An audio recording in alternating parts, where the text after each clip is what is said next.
What's going on, fellow A-plussers? It is I, your host, as always, Adam Perez, certainly coming through for a brand new episode of A-Plus Hero Report, your weekly stop for your Marvel, DC, television, and movie news, streaming live on our YouTube page, also on our main Facebook page, ladies and gentlemen. So wherever you're certainly watching us from, thank you very much for certainly joining us here today, as we've got some amazing topics that we're going to be getting into for you guys today. 6 topics off the bat, and then, of course, we've got some honorable mentions, some stories that maybe just didn't quite make the cut, but we feel you should certainly be notified of. But while we don't necessarily have the entire crew here, we at least do have our coffee buddies this morning. What's going on, Stuart? I know you got your cup of Joe ready to go. How's it going today, man?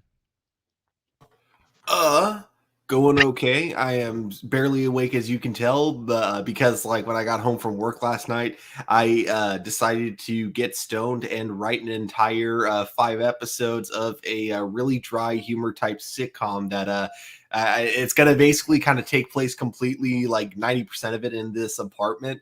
But Okay. yeah, which is why I wrote it, because I'm like, hey, this would be easy to film. Oh, So definitely. I'm hoping it's something that I can actually work on, if not like this year, sometime early next year.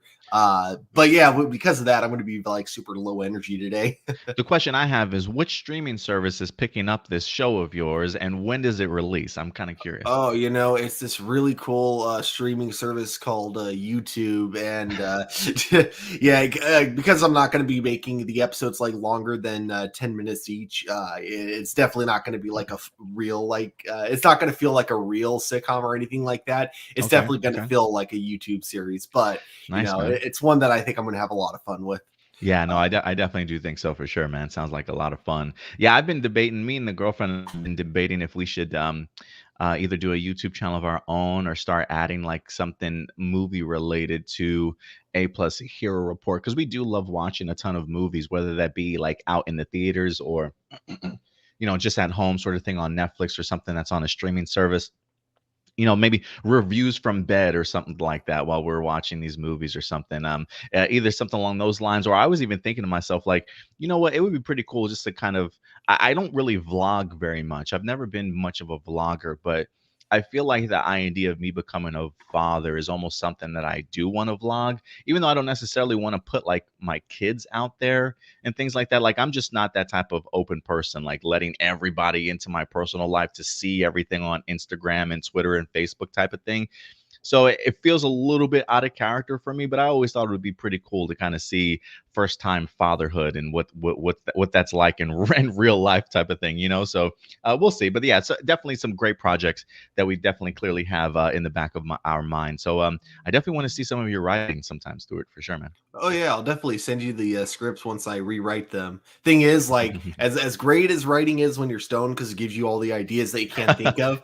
You ramble You a lot, also, so yeah, exactly. You realize, oh god, this is really awkward dialogue. So I'm going to be going yeah, through it, rewriting it, and then I don't mind sending it to other people and getting their feedback. I like it.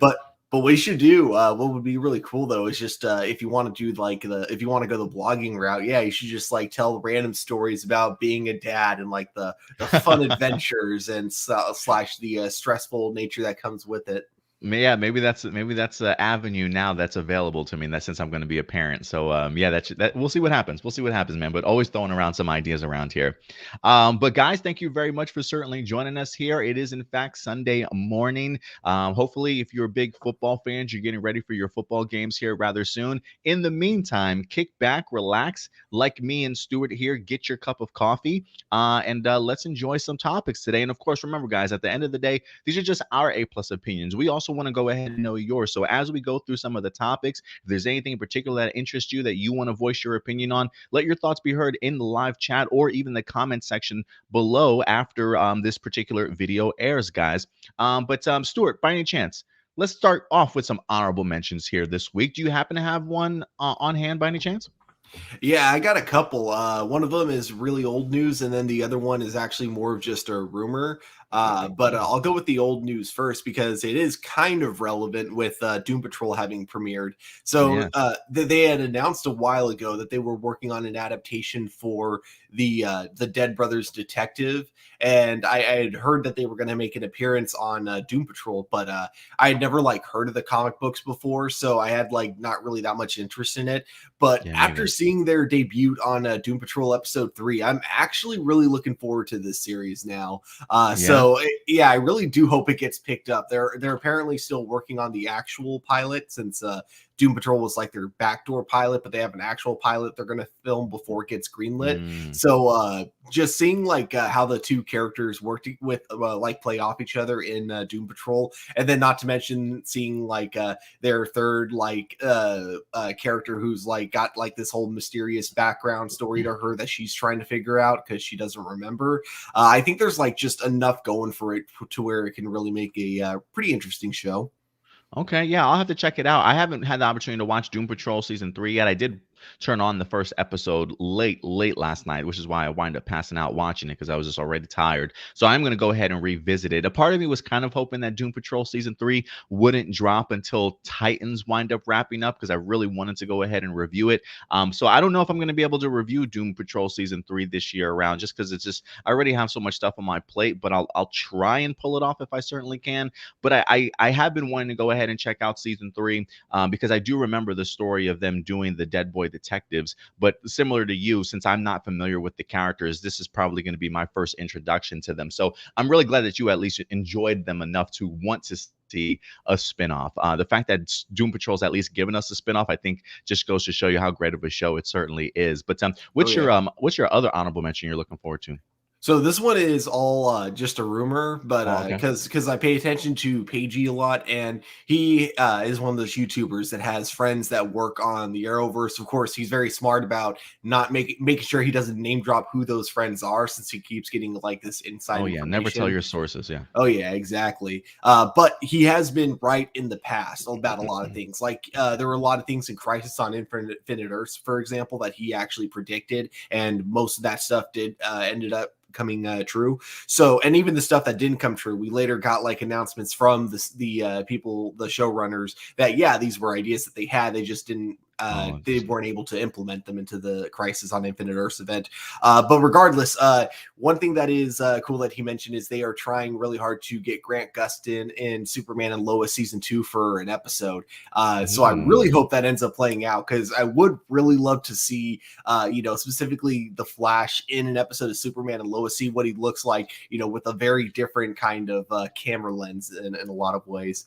yeah, for sure. That would be pretty cool. I would love to see that. He's not Superman's not listed on that 5-part crossover series, right? For The Flash when we come back. Not as of yet. Like things could change last minute because I think they're currently filming Superman and Lois, but I think Mhm. it's a bit of a challenge just because that show like had a really bad production schedule last season Yeah, it was with off and on. COVID, and Yeah. then just also with how that show's a lot harder to film than the other Arrowverse shows. But I really hope they do work something like that out because I really would love to see Superman interacting with other Arrowverse characters again. Yeah, me too. I would absolutely love that. So I'm keeping my fingers crossed. I would love to see Grant Gustin pop up on there someday. Let's see here. A couple other honorable mentions I want to go ahead and bring to your guys' attention here this week. We'll go through them pretty quickly. Brand new Ghostbusters Afterlife poster wound up dropping for us. We haven't gotten ourselves a brand new trailer as of yet, but the release date is set for November 19th. Would not surprise me though if sometime next month we do get ourselves maybe like a final trailer or something like that leading into the movie itself. But Ghostbusters Afterlife is certainly a movie that is on my radar. Watching the last trailer though definitely gave me goosebumps, man. I absolutely love it. I think it's going to be something that's really going to surprise us. But yeah, we did get ourselves a brand new poster for the movie. Speaking of movies, when it comes to the upcoming Flash movie, we got ourselves a brand new teaser photo, ladies and gentlemen. Mhm. Andy Muschietti wound up actually releasing this earlier this week, if I'm not mistaken. The Batman a logo with the Flash on there. I believe somebody in our comment section over on Facebook hinted at maybe Red Death as a possible character that might pop up in here. I know Indy was certainly keeping his fingers crossed that we might get this particular character. But what do you think about this little tease here, Stuart? What do you think it is teasing? Do you think there's a Red Death character, or do you think this is just something else in general? I think it's a huge possibility. It definitely, that's the vibe I got from it, with it being a Batman costume painted red with the lightning bolt on it. I definitely was thinking of Red Death. We do know that there's going to be two Flashes in this movie. One of them played by, or both of them played by Ezra Miller. So it's possible that instead of going the route of Red Death being an evil Bruce Wayne, it might just be Red Death's another evil version of Barry Allen. Oh, very nice. I kind of dig that concept and idea. So we'll see how that winds up coming out. But yeah, anytime we get any new teases for the Flash or any movie, we'll certainly keep you guys posted. Venom 2 is right around the corner, guys. This movie is going to be dropping here before we know it, and we wind up getting two new character posters. Both of them I absolutely love. Getting the opportunity to see Tom Hardy here, his Venom symbiote side, and then of course we've got Cletus Cassidy himself, good old Cletus, here played by Woody Harrelson in his Carnage symbiote as well. So yes, two cool new posters, character posters for Venom 2. It looks like it says exclusively in movie theaters October 1st. So I know that they had bumped it up, but I guess I didn't realize it was going to be here that soon. That's what, this next week, next Friday. Yeah. So yeah, it's going to be here before we know it. And then last but not least, in regards to honorable mentions, guys, one of the things that dropped this week that got me extremely thrilled because of the fact that I love this anime series back in the day, Cowboy Bebop. Gave us not only a brand new poster here, which is set to go ahead and release on Netflix November 19th, but we got the opportunity to see the opening theme for this show. Did you get a chance to check it out, Stuart, by any chance? I did. I was absolutely amazed by it. I am really excited for this series. Just the more they keep releasing, both like set photos and like now with that little teaser, the more I am just like super hyped for it. I really hope Netflix doesn't let me down on this one. I have like a lot of hopes now going into this. Yeah, I really do too. I mean, just the visuals, the aesthetics. I mean, it feels very much like they literally ripped the anime from the screen and just put live action people into it. Like the fact alone that the opening theme is like almost copy and paste from the original opening for the anime. Music is still there. Man, I the vibes. It just gives me goosebumps and nostalgia moments when I wind up watching this opening theme. So I'm with you there, Stuart. Please don't let me down, Netflix. Like you've got my hype level really high right now. So I'm really looking forward to this particular series. And if you have not watched the anime, I would recommend going ahead and checking it out. It's not very long of a series, right, Stuart? Like 20 plus something episodes or something like that. 26 episodes exactly. Yeah. My girlfriend and I are currently in the process of rewatching it. Nice. I might do that too with the girlfriend because I did ask her. I was like, "Babe, did you ever watch the anime?" And she told me she didn't because we watched the opening theme yesterday. She seemed fascinated. So maybe that is a rabbit hole that we'll jump down. But yeah, Cowboy Bebop is here. If you have not had the opportunity to check out the opening theme, it is up on our Facebook page. So you can definitely go ahead and check that out along with all the other stories that we're going to be talking about here today, guys. So I'm pumped for it. I'm absolutely pumped for it. So what day was that, Stuart? November 19th. So yeah, mark your calendars, guys. A lot of content headed our way before the holiday season. Am I right? I mean, we just got Star Wars Visions this past week. We're gonna get the Venom movie here soon. We got Book of Boba that's supposed to be dropping. We got Hawkeye that's coming out in November. There's a lot of great content headed our way this before the end of the year. Yeah, definitely. All right, Stuart. And with the honorable mentions out of the way, are you ready to go ahead and tackle some of these main topics, Stuart? Always.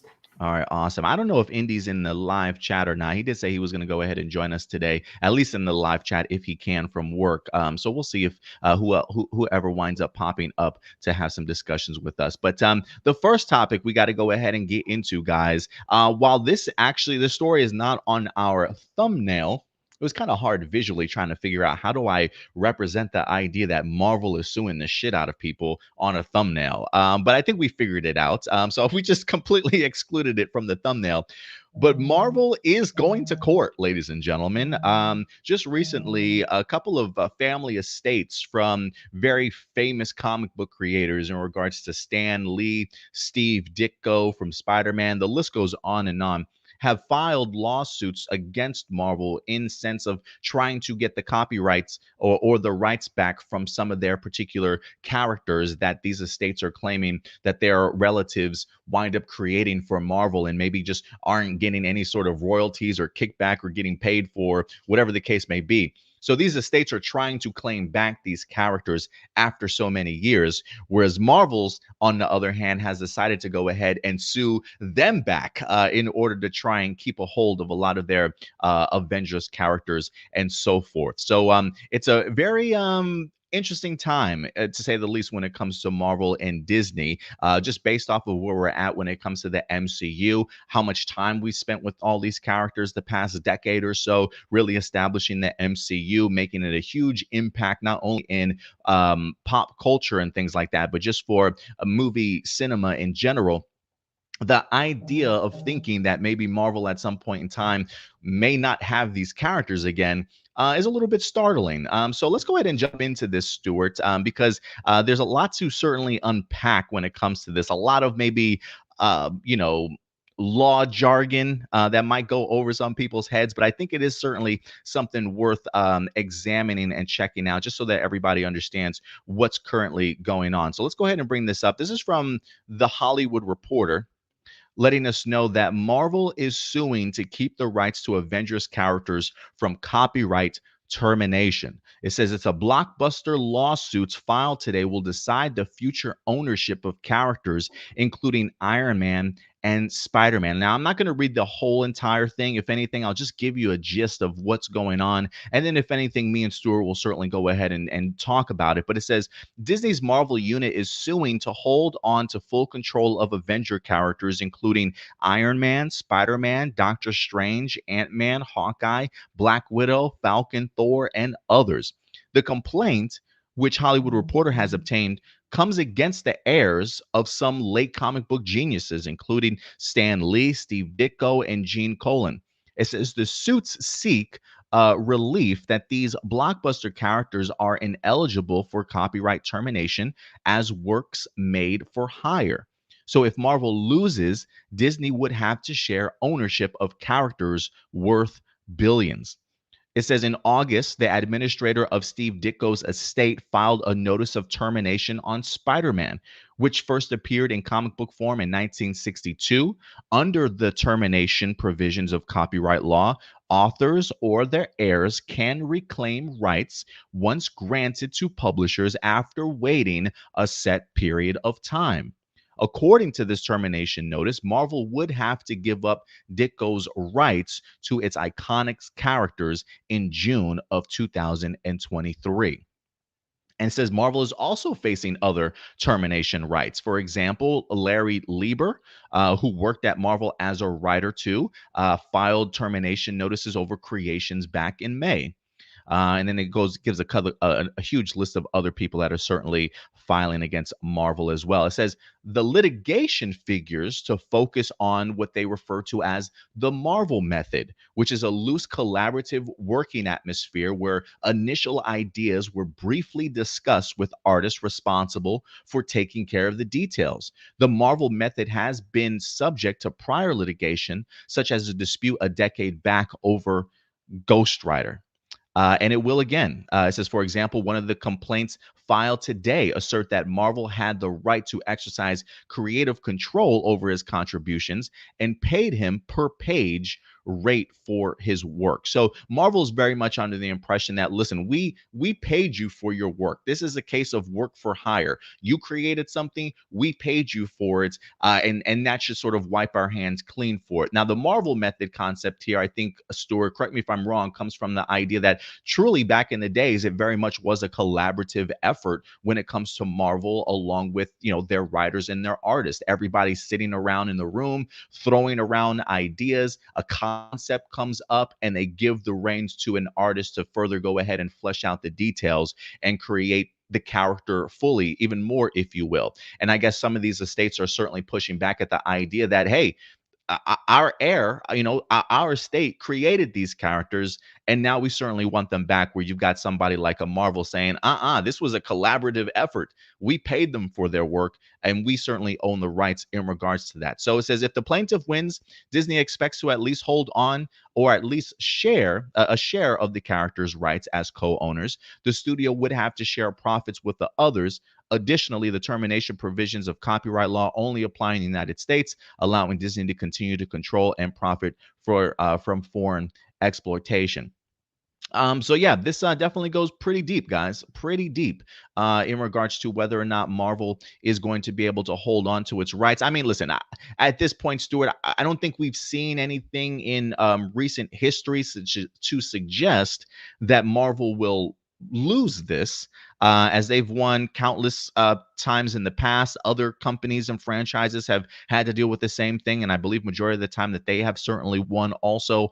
So I'm not expecting anything to happen, but I would assume if the estates do win their rights back, they could easily just turn back around and be like, "Hey, Marvel, those characters you just lost, do you want them back? Because I mean, you could fork over some money, maybe $50 million, maybe $1 billion for the rights, and then you guys can certainly have them back." And clearly, Marvel does not want that situation on their hands. So I guess, listen, Stuart. I mean, I guess I'll ask you here. How are you feeling about this? I mean, do you feel like the family estate um, has something that they can truly use to win in this case, or do you think Marvel at the end of the day is going to pull a victory out in here? How do you feel about it? Because I do feel like there is a narrative out there where some people say, Marvel should hold on to these rights. Some other people saying, the family should get it back. I don't necessarily know if it's as black and white as that, but I kind of want to know your perspective. How are you feeling about everything that's going on right now with these creators and the Marvel company? It's it's very weird because on the one hand, there's a big part of me that really wants to root for the families trying to get the rights back to it, just because it seems like they're kind of in the right way, especially because a lot of the things that they're kind of bringing up do make a lot of sense. But on the other hand, I do feel like when you're a comic book writer and a comic book artist, you're working for a very specific company, especially one as big as Marvel. You work on characters for Marvel, knowing that the characters you're working on go to the company that you're working on it for. So, like for example, with the ones that are currently being in the spotlight right now, Spider-Man and Doctor Strange. When I'm sure when Doctor Strange and Spider-Man were both created, they were both created with the idea in mind that they would be owned by Marvel, like after their creation. They still would get credited for any other works that came afterwards. So like any Doctor Strange or Spider-Man comic books that would be written that weren't by them, they would still have their names credited as the creators, but it would still be owned by Marvel. And that's kind of how I thought it worked this whole time. So this is like kind of a new thing to me, like the idea of, oh no, they created it, so now their family should own the rights to it. uh but I feel like unless there's something in the contracts that our comic book artists that work for Marvel and DC signed that I didn't know about, as far as I'm concerned, the moment that you make a character for a specific company, that company owns the character. So it's one of those things where currently the way I'm looking at it, I kind of got to root for the bad guys here. Like, and I have to kind of go with Marvel and say that, yeah, I do think it's their characters and they're allowed to, keep holding on to the rights. They don't really have that obligation to either share it or, just give the characters back to any of the other families that claim to own them. Yeah, I mean, I definitely will agree with you. It is a case of, it's funny too, because I was watching a video the other day. I think it was something that Indy had wind up sending us from like Comics Explained or something, and he kind of talked about this a little bit. And he was saying one of the things that he mentioned or brought up was, on the back of like some of the checks that Marvel would cut to their artists and their creators, it explained in detail on the back of their checks that, listen, we're paying you for a work for hire sort of situation, right? And back in the day, the artist had no problem, or the creator had no problem cashing that check. You know what I mean? Now, whether or not they were aware of the fine print on the back of the check, who certainly knows? but they definitely did get paid for the creation of their work. The issue that I have, Stuart, is like I do wonder. Granted, the creator or the artist or writer creates this character. Marvel gets the ownership of it. There is a part of me that still feels like maybe there should be a sense of royalties at least given, a percentage at least of what's going on if you're not going to give them the full ownership rights, especially with big names like a Stan Lee, Steve Ditko, and anybody else that's truly associated with it. If especially I think, like, if your name is attached to these characters, like if people know who you are just based off of who these characters are that were in fact created, there's a part of me that kind of feels like we can't give these people like 1%, 2% of some sort of royalties from whether that be the movies, the comic books, a little bit of something, because I feel like this is a case of the they created this content, Marvel wind up taking it, and now the estates, after all these years, are realizing, one, how influential maybe their family member was in creating it, but also at the same time understanding that, listen, Marvel's taken full advantage of these characters being created, and we haven't seen a lick in money whatsoever. So I do think that there is a sense of greed that definitely goes into it, especially when you see how much money Marvel is certainly making from these characters.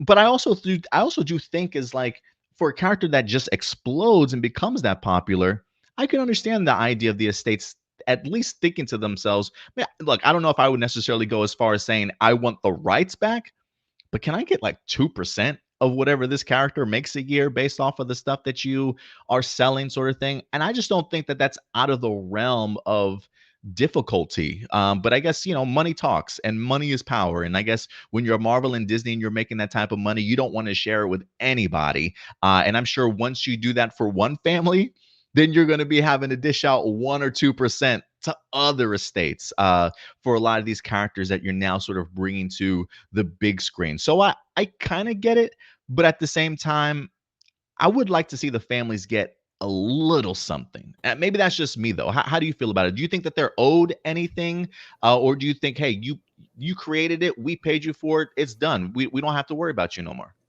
This is going to make me sound extremely cold, but on a legal standpoint, I get it. I get it. Yeah, they're owed nothing. I get you. I get you. But morally, yes, I fully agree with you. If you have a character that is making you a crap ton of money, and I think the easiest example is Iron Man, because I think Iron Man, it's easy to say, is the reason that Marvel is where it is today, because of that Iron Man movie back in 2008. So I think, like, morally, like, yeah, if this guy has made you so much money, I don't think going out of your way to just give a percentage of that to the family that helped create the the iconic character, I don't think it's really that much of a it's not that much work for you as a company, and it goes like a long way for the family that who's, I'm not sure, like in what way they'd be related, if it's through, like, if it's his grandchildren or something like that. But yeah, just not only do you make them happy, but you make them not interested in the idea of suing you later on down the line. Plus, it's morally just like the right thing to do, because yeah, they helped you get to where you are today. So it's like, why not, just throw a little bit something their way to make them happy too. And yeah, it's something that we keep seeing a lot, where like someone maybe gets bought out of a business that wasn't doing so well, or someone sells something because at the time they're really struggling with cash, and it's not worth that much at the time, but then later it suddenly skyrockets whatever they sell it to, and then that person is left with absolutely nothing. I feel like when you're in a situation like that, where someone else got screwed over and you got the better end of the deal, morally you should feel obligated to at least give them something. I'm not saying you have to give them a full 50% of your share, but at least give them a percentage, at least Yeah, give them even if it something, so they're not like struggling day after day. And even if it's not a percentage, like, can we give them like a couple things of stock? Like, you know what I'm Hmm. saying? Like, can we give them some sort of investment in Disney or Marvel Studios or wherever the case may be? But you're absolutely right. Like, legally, Marvel don't got to give up shit if they don't want to. And I will be curious to see what the outcome is certainly going to be of this. I do think that Marvel winds up winning at the end of the day, but I do hope that the fact that this case or these lawsuits are being put out into the general public for other people to see, there is a part of me that hopes that even if Marvel does walk away victorious and they keep the characters, maybe it will open their eyes a little bit to be like, you know what, maybe we should give some sense of royalties or stock at least to some of these estates who, you know, their family member at least did help influence or create these characters to a certain extent. So yeah, I'm not saying necessarily give them a bajillion dollars, but a little bit of stake in something certainly I don't think would hurt anybody too much. But I'm with you. I don't think that they're owed anything. If they got paid for their work, that's fine, but it does feel a little bit dirty. You know, I think visually, I think some people when they read it, they're like, "Oh, that's kind of fucked up." So we'll see what happens. We'll see what happens, man. But I just, you know, I hope that they get something out of the deal, even if they don't necessarily win the case. But we'll see how it goes. Any last words in regards to this story, Stuart? No, I think I covered everything that I wanted to. Yeah, the biggest thing is that I am like fully aware that it does kind of suck to say that I'm like rooting for Marvel on this one, but it's not because like, oh, I love Marvel movies and I don't want them to end. It's not because of that. It's because right It's now more like I a do legal thing. legally on Yeah. the legal side of things, I do think they are kind of more in the right for keeping the rights for those characters. Yeah, and I don't blame the family for trying. Like Oh I yeah, really neither do I. yeah, I absolutely don't. I definitely understand that for sure. But so we'll see we'll see what the outcome ends up being certainly going forward. Because again, I guess the big worry that we talked about, Stuart, was if you know if you do give up something, even if they don't win, and you do give up say 1% or 2%, it would be interesting to see how many other people then come out of the Hmm. you know the groundwork or whatever and be like, you know what, can I get a piece of that pie? So I get the idea if Marvel doesn't want to give up anything at this point just because of who might emerge, you know. So we'll see what happens, but we'll definitely keep you guys posted as things continue along here when it comes to the Marvel lawsuits. But yeah, guys, let your thoughts be known in the live chat or comment section box below. We're kind of curious. Again, I don't necessarily know if it's as black and white as people tend to make it. There definitely seems to be a gray area, some push and pull on both sides. So I would like to kind of know your guys' perspective on that as well. So let your thoughts be known in the live chat or comment section box below.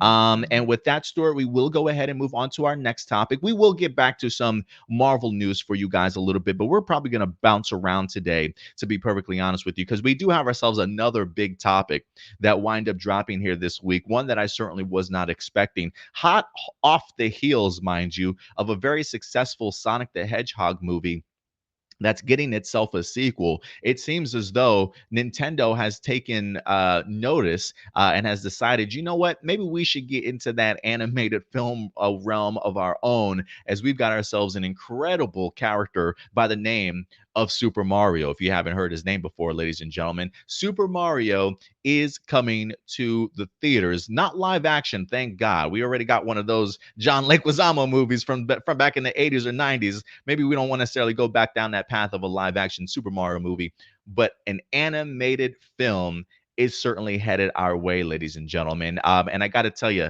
the announcement that we wind up getting in regards to the all stars, the star studded cast for this particular movie certainly does get me rather excited. So let's go ahead and dive into this, as it looks as though Chris Pratt is going to be the main character of this movie, voicing Mario himself. Let's go ahead and dive into this news, Stuart, and start breaking this down. So we've got, let's see here. This is from the Hollywood Reporter also. It says Super Mario Brothers animated film to star Chris Pratt along with Anya Taylor-Joy, most recently from The Queen's Gambit on the Netflix series. She was also in New Mutants also as the character Magic. amazing cast that we have here lined up for you guys. It says the Super Mario Brothers animated movie is powering up with an all-star cast led by Chris Pratt as the iconic Nintendo character. It now has a North American release date of December 21st, 2022 next year.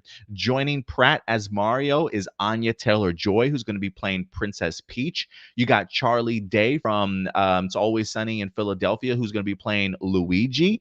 You got Jack Black, of all people, that's going to be playing Bowser. Keegan Michael Key as Toad. Seth Rogen as Donkey Kong. Fred Armisen as Cranky Kong. Kevin Michael Richardson as Kamek, and Sebastian, I'm not even going to pronounce his last name, as Spike. It says the Super Mario Brothers film hails from Nintendo and Illumination, with Universal distributing. What the hell is this? Hold on.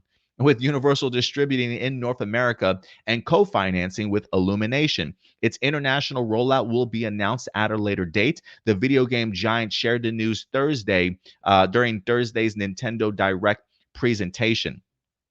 It does say here that the Illumination founder, Chris Meledandri, and Nintendo's Shigeru Miyamoto, the legendary creator of Mario, will produce the film. Aaron Horvath and Michael Jelenic, the duo behind Teen Titans Go and Teen Titans Go, the movie, are directing it, while you've got the Lego Movie 2 and the Minions Rise of Gru screenwriter Matthew Fogel penning the script. It says Mario and Luigi are two of the most beloved heroes in all of popular culture, and we are honored to have a unique opportunity to work so closely with Shigeru Miyamoto and widely imaginative team at Nintendo to bring these characters to life in an animated movie, unlike any film Illumination has made to date. So yeah, guys, we're going to be getting ourselves a Super Mario animated film. And I'm super pumped about it, Stuart. Let me go ahead and actually pull up this poster because we did get ourselves a poster with all the names of everybody that's going to be attached to this as well. Right off the bat, Stuart, is there any particular person on this list that you are most looking forward to seeing how they tackle their character? Definitely Charlie Day as Luigi. I think that was actually the name that stuck out the most to me. Because I don't think, yeah, he doesn't do that much voice acting, which is a shame because he has like the perfect cartoon voice. So, yeah, kind of like in Lego Movie when he played the astronaut, I thought that was like a perfect casting choice for him. So I'm really excited to see what he brings to the table as Luigi. And then also Jack Black, just because he's like one of my favorite actors, and I love almost anything that he's in. Yeah, him as Bowser, I thought was also kind of a funny choice. So yeah, I do look forward to that.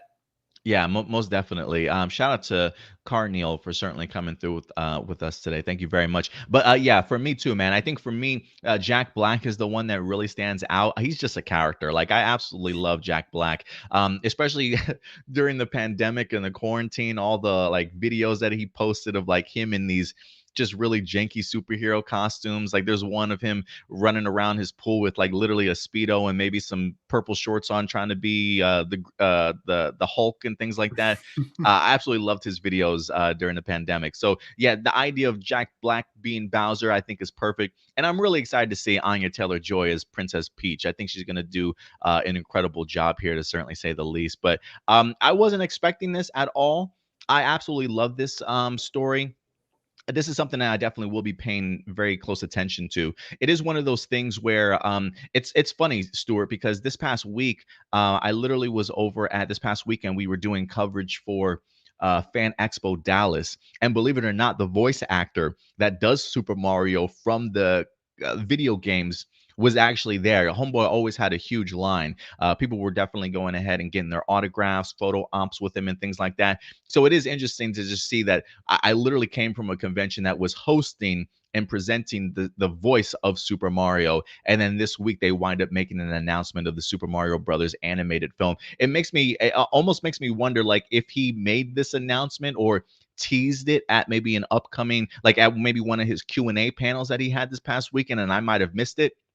Granted, I don't believe he's going to be Granted, he's not playing the Mario character in here, but I'm perfectly okay with that. I know that there will be some pushback for some people that say, "Well, look, you already have a voice cast for these particular characters that have done Super Mario video games over the years. Why are you not allowing either them to do the voice cast?"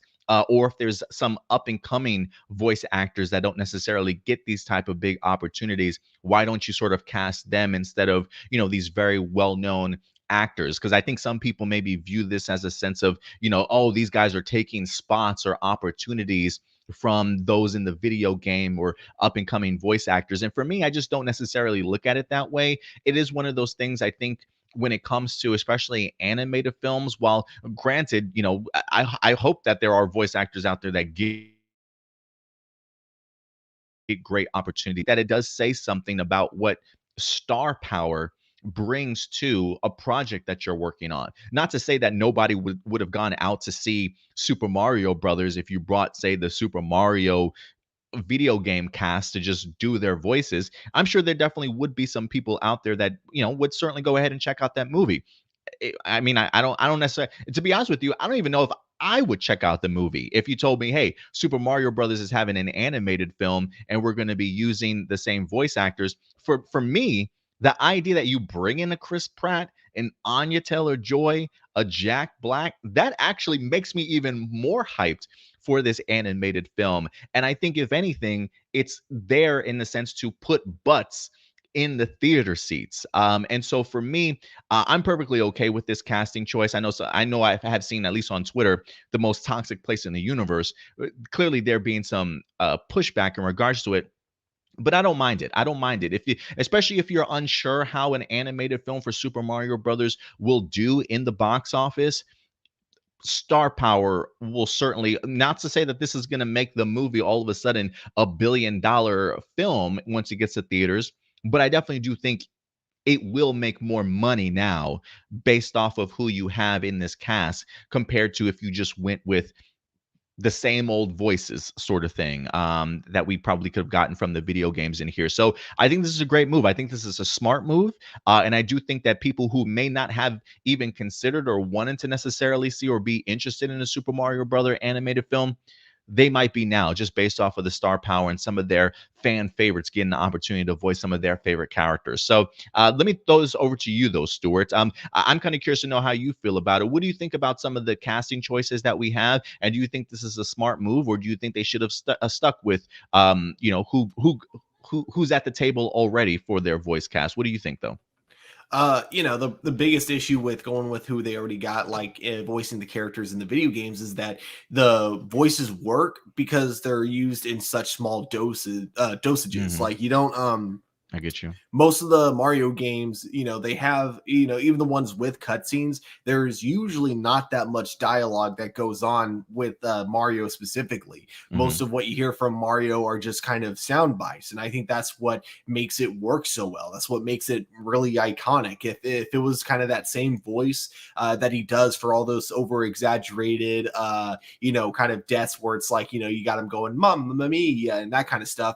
I feel like if that had like a actual script and that was like going on like an actual storyline, I feel like the voice, just because it's meant to be cartoony and over exaggerated, I feel like it would eventually just kind of grow tiresome after a while. So I kind Hmm. of see why they didn't do that and why they wanted to go the kind of safer route of getting a much bigger voice acting cast out there to voice the characters. And then it's also funny to me because I see a lot of people when this kind of thing happens where you have an already established like actor for a specific role, and when the big movie comes out they end up going with a very different actor. I love how you'll sometimes get all these fans like overreacting and making a huge outrage of this. I think like the best example is Ahsoka from Star Wars, Oh yeah, when they where got you had, Rosario. yeah, exactly, you had a Hmm. lot of people being like, no, they should have gone with the voice actress to play her. Hmm.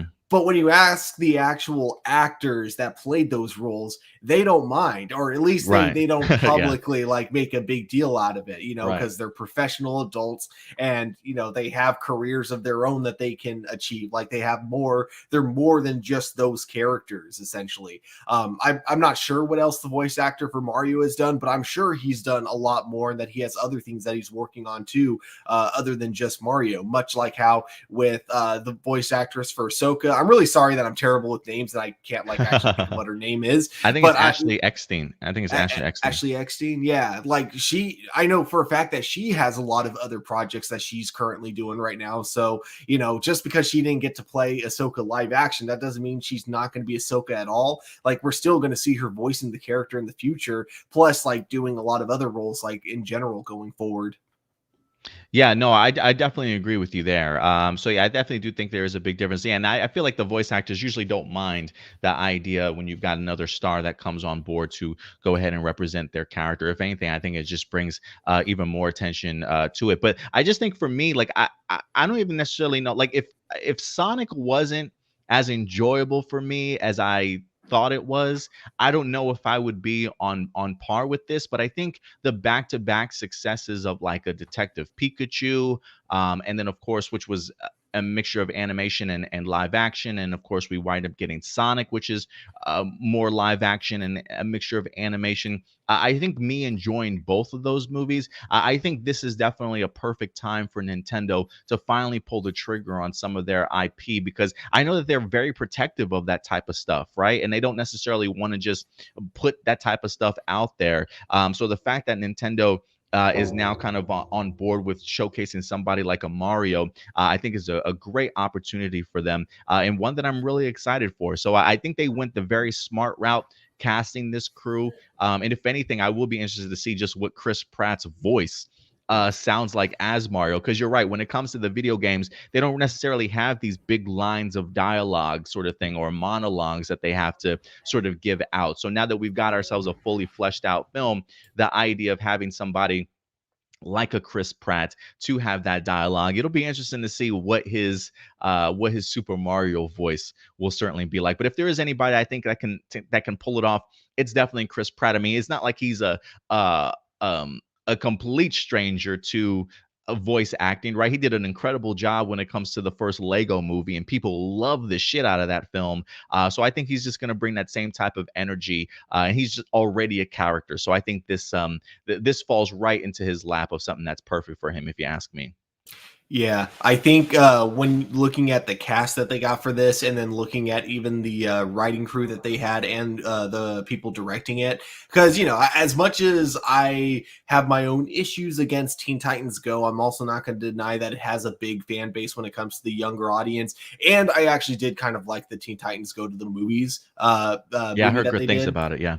Yeah, so I do think that they got like a solid team working on this. I think my only worry is that we got Illumination producing it. And I mean, I gotta be honest with you, like I feel like the problem with Illumination is that once you've seen one movie by them, you've kind of seen all of them. But they Like I still make a ton of money, Oh, don't they they? do. Kids Oh love them. yeah, They're kids very love marketable. them. Yeah, yeah. Very. Yeah. They're very marketable films, and I kids get you though. I absolutely get you. love them. I get But you. my biggest thing is, even though I really like the first Despicable Me movie, and every movie after that, though, it's felt like the same exact movie being produced over and over. Like, I definitely get my laughs here and there. Like the Minions movie, for example, I still think like the supervillain family was like one of the funniest like punchlines that I did not see coming. The moment like the dad's like, "All right, kids, time to stretch our legs," and he pulls out a Glock. I'm like, "Whoa, what the heck?" Like that actually caught me so off guard as one like the funniest like out of nowhere jokes I've ever seen. But that said, though, like a lot of their movies just feel so samey to me. So I really hope that this movie doesn't fall under that. I hope like for the most part it tries new jokes, and it Mhm. takes a very different approach with its storytelling.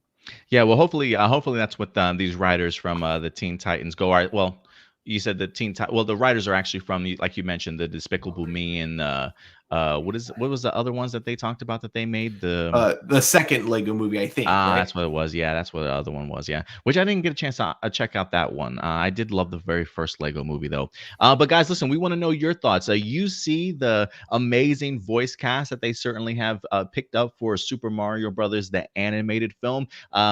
Who stands out to you that you're really interested to see how they're going to tackle a certain character? Are you pleased with the idea of even getting a Super Mario animated film, or are you certainly worried? Go ahead and let your thoughts be known in the live chat or the comment section box below.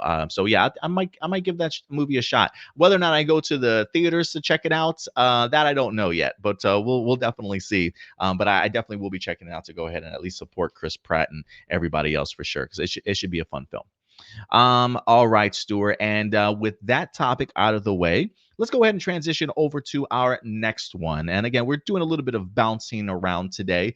But since I got my fellow Star Wars nerd on here with me today, and Stuart, we're going to get into some Star Wars talk, ladies and gentlemen, because, despite the fact that the Disney prequel movies were what, like, wrapped up what, like 2 years ago or so.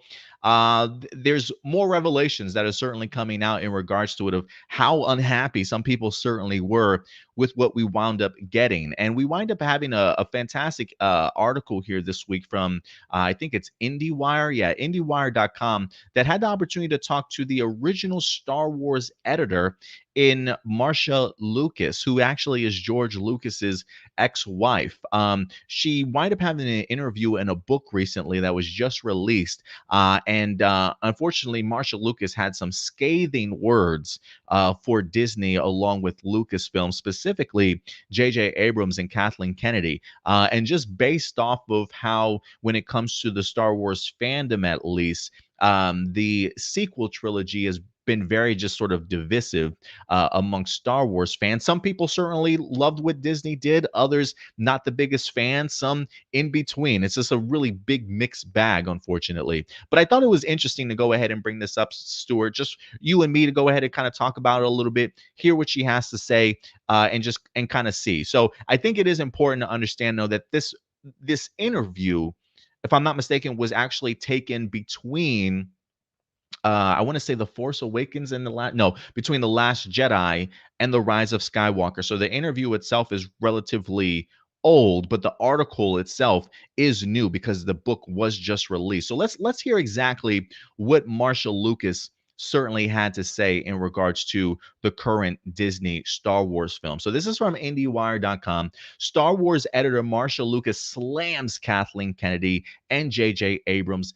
They don't have a clue, is what she said. It says Marcia Lucas was furious when she saw Han Solo and Luke Skywalker killed in Disney's Star Wars trilogy. It says Marcia Lucas is no fan of the Disney-produced Star Wars movies. While being interviewed for J.W. Rinsler's just published book on The Empire Strikes Back and Return of the Jedi, film producer, Lucas slammed current Lucasfilm president Kathleen Kennedy and director J.J. Abrams for their storylines decisions. It says the choice to kill off Han Solo and Luke Skywalker particularly made Lucas upset. It said, now, Lucas won an Oscar for editing the original Star Wars along with Paul Hirsch and Richard Chew. She returned to co-edit Return of the Jedi and also went uncredited on The Empire Strikes Back.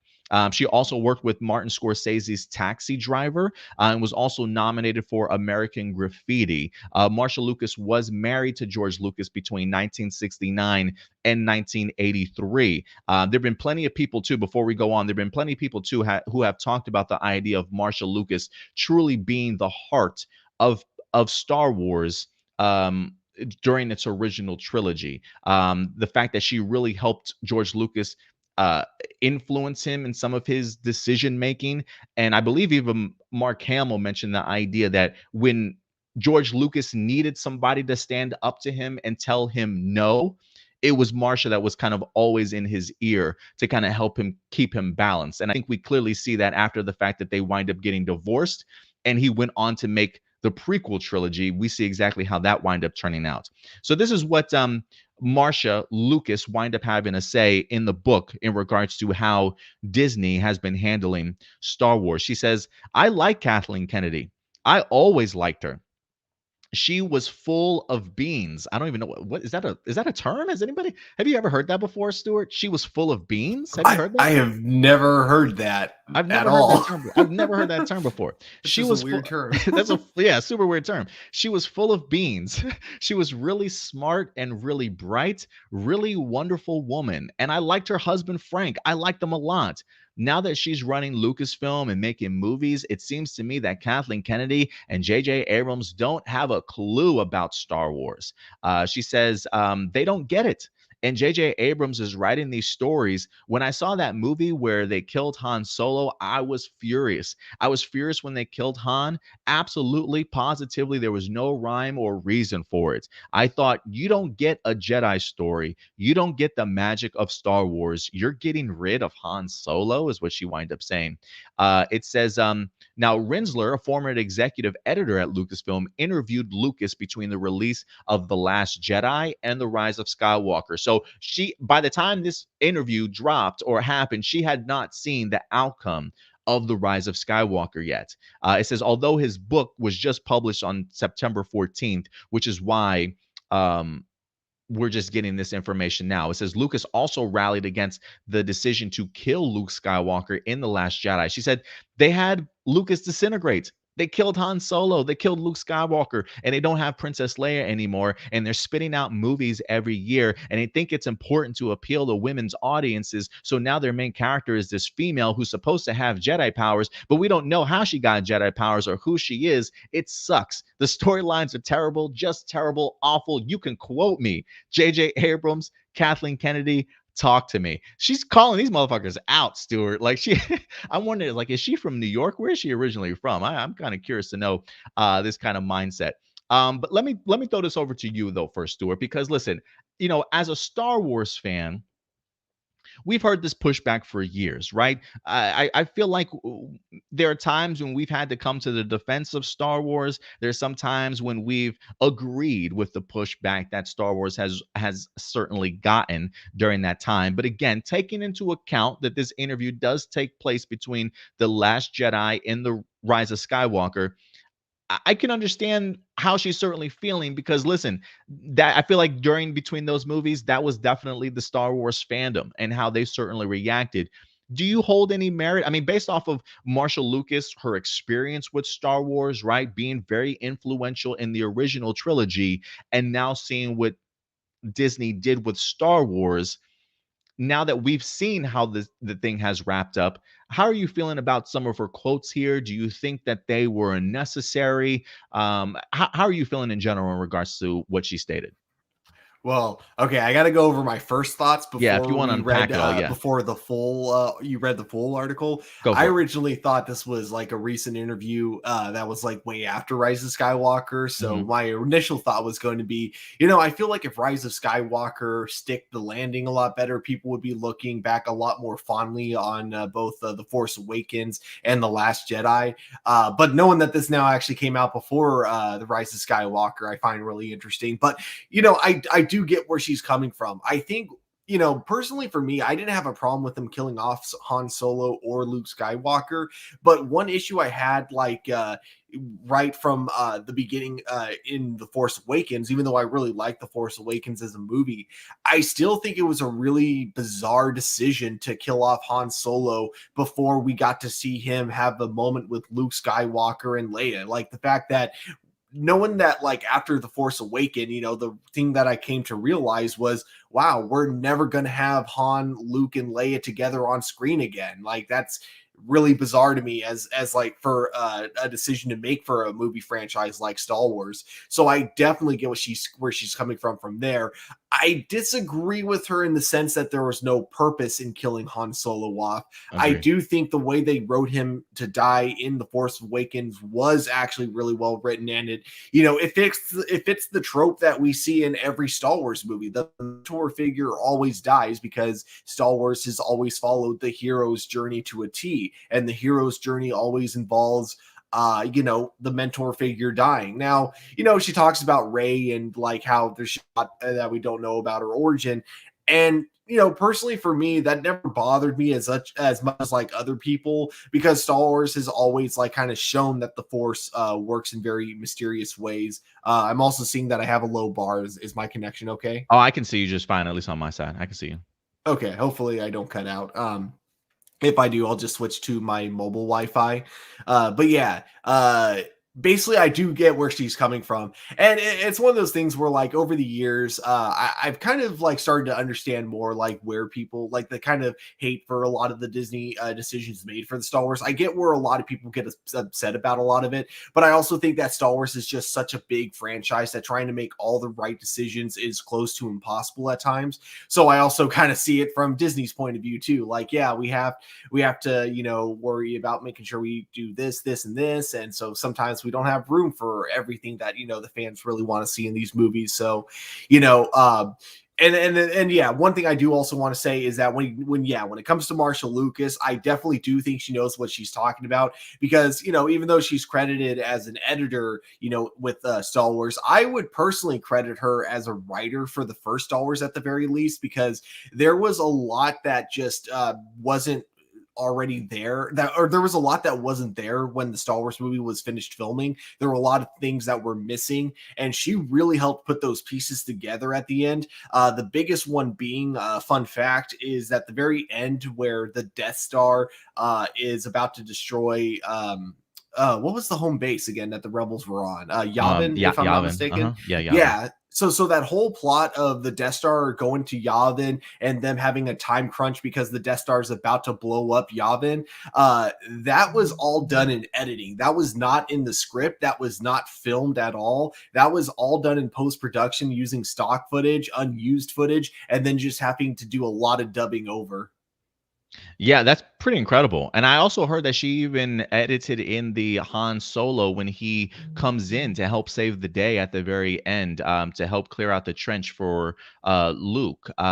In the sense that I think she said she watched the original cut, and it didn't have any emotion or anything like that. And she wanted to help just raise the crowd at a very emotional, particular just moment in the movie. And I think she's the one that even edited in the Millennium Falcon and Han Solo coming in towards the end, sort of thing. So super influential. I mean, Marcia Lucas definitely does, and I think it's a little bit of a shame that she doesn't get even more recognition than what she certainly does. Mm-hmm. Yeah, I definitely fully agree with that. Sorry, I was just distracted looking Oh at no, you're fine. looking at the comments, because I'm All the curious what comments. other people have to say for this. Yeah, this was interesting. So Christopher was saying that he doesn't think the Luke Skywalker death made any sense to him.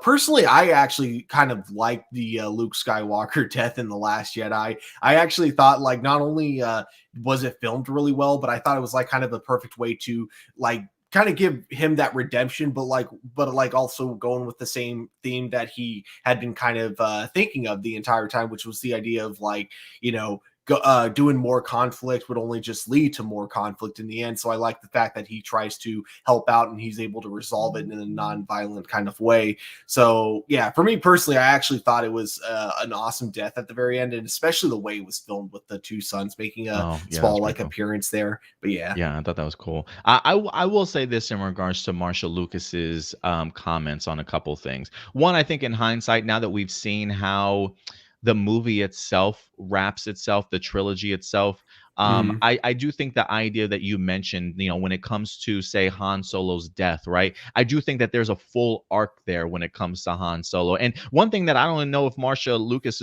is aware of, but I don't believe Harrison Ford was going to come back to Star Wars unless they did kill off Han Yeah. Solo.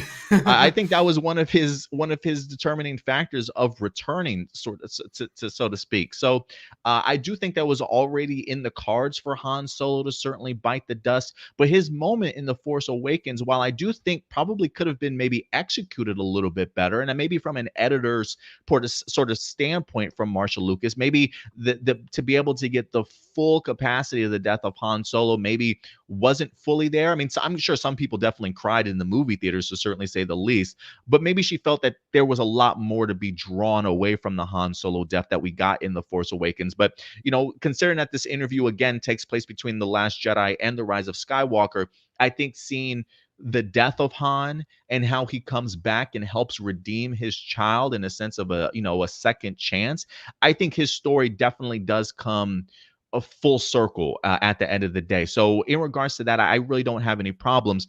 But it's not to say that Disney's off the hook. There's a lot of creative decisions and um, a, a lack of emotional context, I feel like sometimes in these sequel trilogies, that I think Disney could have certainly have done a lot better. I mean, look, there's no hiding the fact that, yeah, Disney pushed these movies out extremely quickly.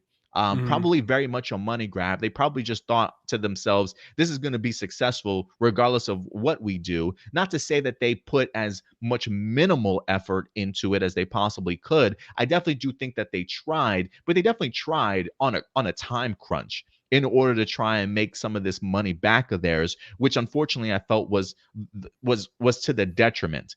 So I do think that there certainly could have been a lot of other things that have done if they had just taken their time, fully fleshed out a story. I mean, considering the fact that we continue to hear stories how, nobody knew how things were connecting, or, they didn't necessarily have this big writer room where everybody was bouncing off ideas after, off of each other and stuff, and making sure everything was connected. So Disney definitely has some flaws. But I also think when it comes to Marcia Lucas, I do think that there's maybe her being too close to the franchise. And when I say that is, as a fan, we all grew up with these characters. We have emotional connections and ties to these characters. I mean, we always feel like we know what's best for them more than the people that are writing them or creating them sometimes. And I think anytime, especially for Marcia, when you helped create and craft the original trilogy with some extremely lovable characters, the the opportunity to have to say farewell and say bye to these characters is hard for anybody. And even when your own mind, when you've created in your head what their futures should certainly look like, and it doesn't necessarily match up with yours when you're watching itself in the movie, that's definitely bound to make some people angry. And I do think that maybe there are moments in this interview where Marshall Lucas is a little bit too close to the content to maybe kind of take a step back and really kind of look at the bigger picture here. Again, that's not to apologize for Disney or to give them a pass by any stretch of the imagination. But I do think when you look at somebody like Ray, granted her story just got decimated in Mhm. Rise of Skywalker. I mean, the potential for a really great story was there for Ray, and they just went a completely different direction. I mean, yeah, I just don't. I try to forget about Rise of Skywalker whenever I possibly can, but I just think that sometimes we can be a little bit too close to the franchise and feel a certain type of way and not necessarily take a step back. Because for me, the Han Solo death certainly was warranted. I mean, look, these granted, listen, I read extended universe books for years, right? Like I saw adventures of Princess Leia and Han Solo well into like their 70s and 80s, still doing these adventures and stuff. So there's a part of us that I think expects these characters to always be around. But unfortunately, in real life, that's just not how it goes. These actors don't necessarily want to come back. You got to push the story forward. You got to introduce us to new characters. And if they felt the idea of killing off these characters to serve the bigger purpose of lifting up their new characters, was a little bit hit or miss. They attempted it. I don't blame them for attempting it, but it definitely was a little bit hit or miss for me. Going back to the Luke Skywalker thing, if you ask me, I think this was probably one of Luke Skywalker's best moments in all of Star Wars outside of redeeming his own father in Return of the Jedi. The ability to be able to show just how powerful Luke Skywalker became to literally send his mind to a completely different universe, form a body to go ahead and face off against an entire army of the resistance. I mean, that's not somebody just sitting at home just taking a nap. I mean, the guy is literally, that's how powerful he is to be able to project himself in a completely different universe and galaxy. Who else in the Star Wars universe have you ever seen do that? And mind you, The Last Jedi was as epic of a final stance for Luke Skywalker as I will ever see. Granted, I think, when I, at least for me, when I went ahead and I watched that movie, The Last Jedi, I didn't know that wasn't Luke. Like, for a second there, I thought to myself, holy crap, he's actually standing against the entire resistance. I did find it weird that Homeboy is like completely shaven and stuff. But when you watch the movie, I think viewers probably think, damn, this is Luke Skywalker that we're dealing with here. You see how powerful this dude is? And I think if anything, I think they did Luke Skywalker justice, but maybe that's just me. Again, Mhm. I think sometimes we do get too attached to these characters. We think we know what's best for them, but I think sometimes it's okay to kind of take a step back. So I get Marcia Lucas's displeasure. I certainly do. And I don't think the Rise of Skywalker made her opinions even easier for her to digest. Like, I think she probably even sees the Rise of Skywalker and thinks, "Yep, I was right all along." Disney could have certainly have done better, but I'm not going to crap on them too much, because I will say this, Stuart. I do think that while Disney mishandled this, I think they point signs currently now to showing that maybe they've Oh yeah. learned a lesson. You know what I mean? I definitely agree there. I think with everything that they've been showing with Disney Plus, they've shown that like one of the biggest things that they're changing about it is because the Disney Plus shows are all involved in that same writers room that does like all the expanded universe. There's now a lot more communication. There's a lot more connectivity and continuity. They're actually planning things through. That's what the expanded universe had that they've done a really good job at. Even when Disney originally bought them, I thought they had always done a really good job with the expanded universe because they had a full writers room for it. And I think the biggest mistake Disney has made with the Star Wars trilogy was the fact that the writers room was separate from the movie writing Mm-hmm. room, like so Mm-hmm. the people working on the trilogy specifically, because even Rogue One and Solo, I believe, were all part of that same writers room as well. That's why you had some really good crossovers between Rogue One and Star Wars Rebels. Like, they were subtle, but you could see like small things such as the ship from Star Wars Rebels, like fighting alongside. You could even see Chopper in the background at one point, and Mm-hmm. then Yep. You can hear him too. I think hear his voice too. yeah, and then Or Hera, Hera's yeah. name like over the intercom. Yeah. So it's like, you had those kind of cool things. But like when it came to the trilogy, it was just like each movie was written by one individual person. And I think that's where the biggest disconnect between the Star Wars franchise kind of went, was because the movies weren't like fully fleshed out before they started filming. They didn't like plan everything ahead of time. I think that was like the biggest downfall. And I'm not saying you had to plan everything step by step, because that can also be just as bad, but at least have like a general idea of where you want the trilogy to go, where you want it to end. That way, you don't have writers trying to, adjust for other people's movies, because it really did feel like with Rise of Skywalker, between J.J. Abrams and Rian Johnson, that like neither one of them were talking with each other, because, like Rise of Skywalker just completely just feels like it's trying to go back onto course from a course that was originally disrupted from The Last Jedi. It felt like J.J. Abrams himself had an idea of how he wanted to end it, and rather than adjusting that idea after The Last Jedi, he decided to find a way to try to turn it back into the way he wanted to end it, and it just didn't work. Yeah, and Uh, I think if you just like, when I look at The Force Awakens and I look at The Last Jedi, if you've got a legit writer, you can still take those stories from The Force exactly. Awakens and The Last Jedi and create a finale and a climax that works absolutely perfectly. But yeah, you're right. JJ and Disney seem to kind of get scared off based off of some of the criticism they got for The Last Jedi, and wind up making a complete U-turn, and it just wind up making The Rise of Skywalker, for me personally, a mess. It might hit some people differently for all I know, but I think that's a great point though.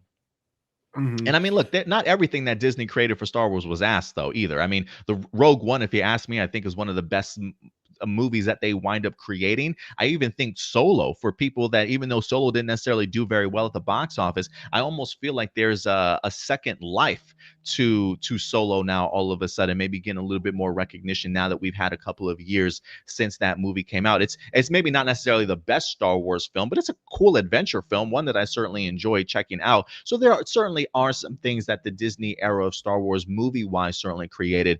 But again, I'm not going to apologize for Disney for really just kind of messing up this trilogy that they wind up having, because they had something, a potential to do something really great. Like even the Colin Trevorrow script, like they could have easily have just stuck with that script if they certainly wanted to. They should have. And they really should have. But unfortunately, they got cold feet, and Mhm. it just became sort of a mess. So real quick shout out to Christopher Throbbin for certainly coming through. Marcelino Vasquez this week, he says it's different hearing criticism from a worker who works in the film industry than a random fan on the internet, which is interesting. He mentions that because if you ask me, Marcia Lucas sounds like a fan on the internet at times. But again, it just based off of her connection with Star Wars, I understand. I can definitely understand where she's coming from.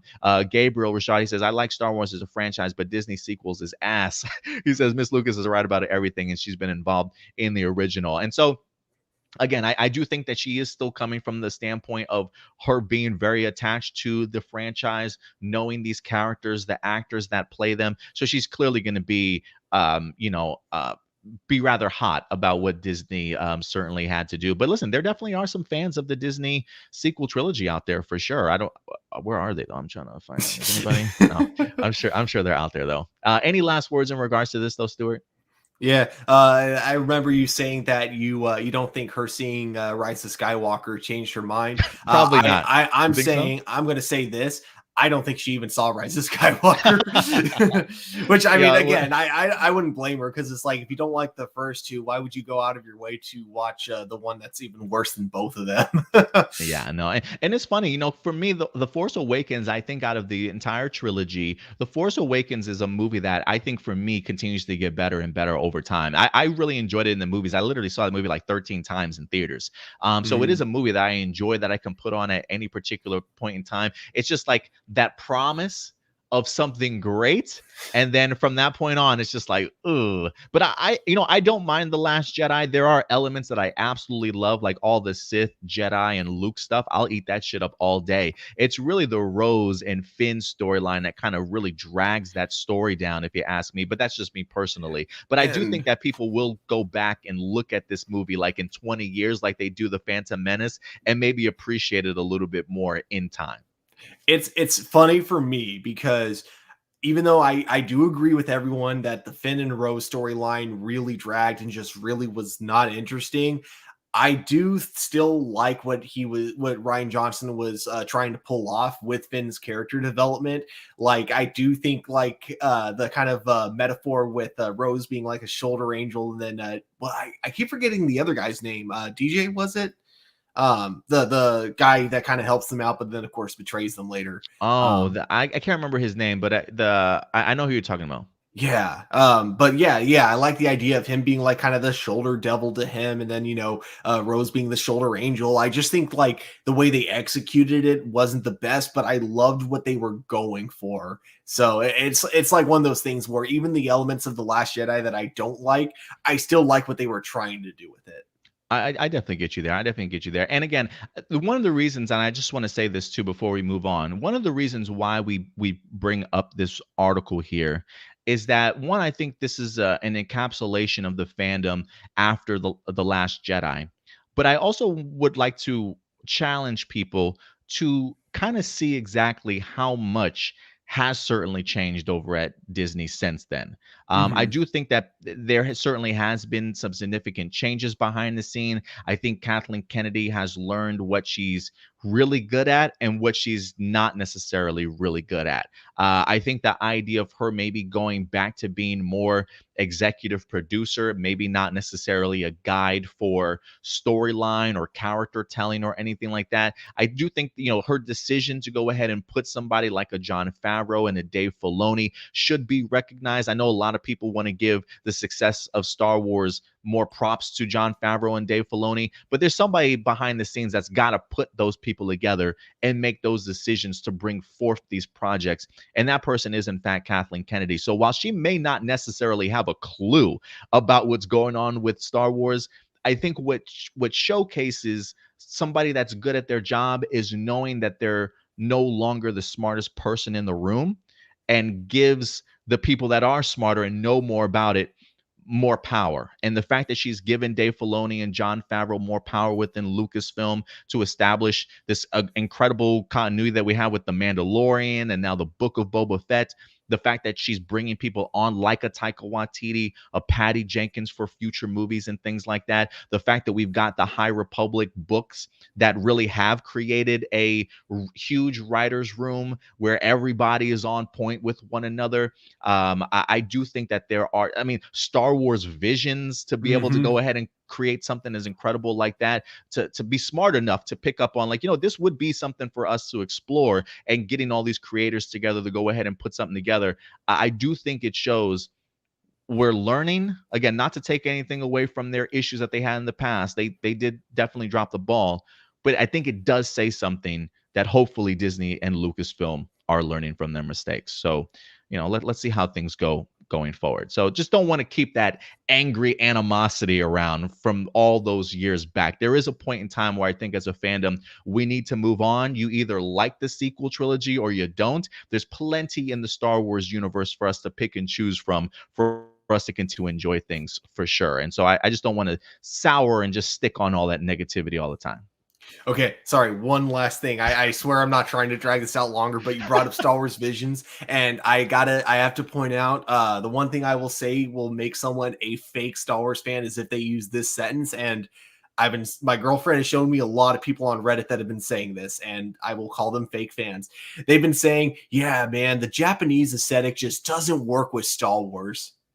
Oh, really? What are you talking about? She's shown me people on Reddit that have literally been saying Japanese aesthetic doesn't work with Star Wars.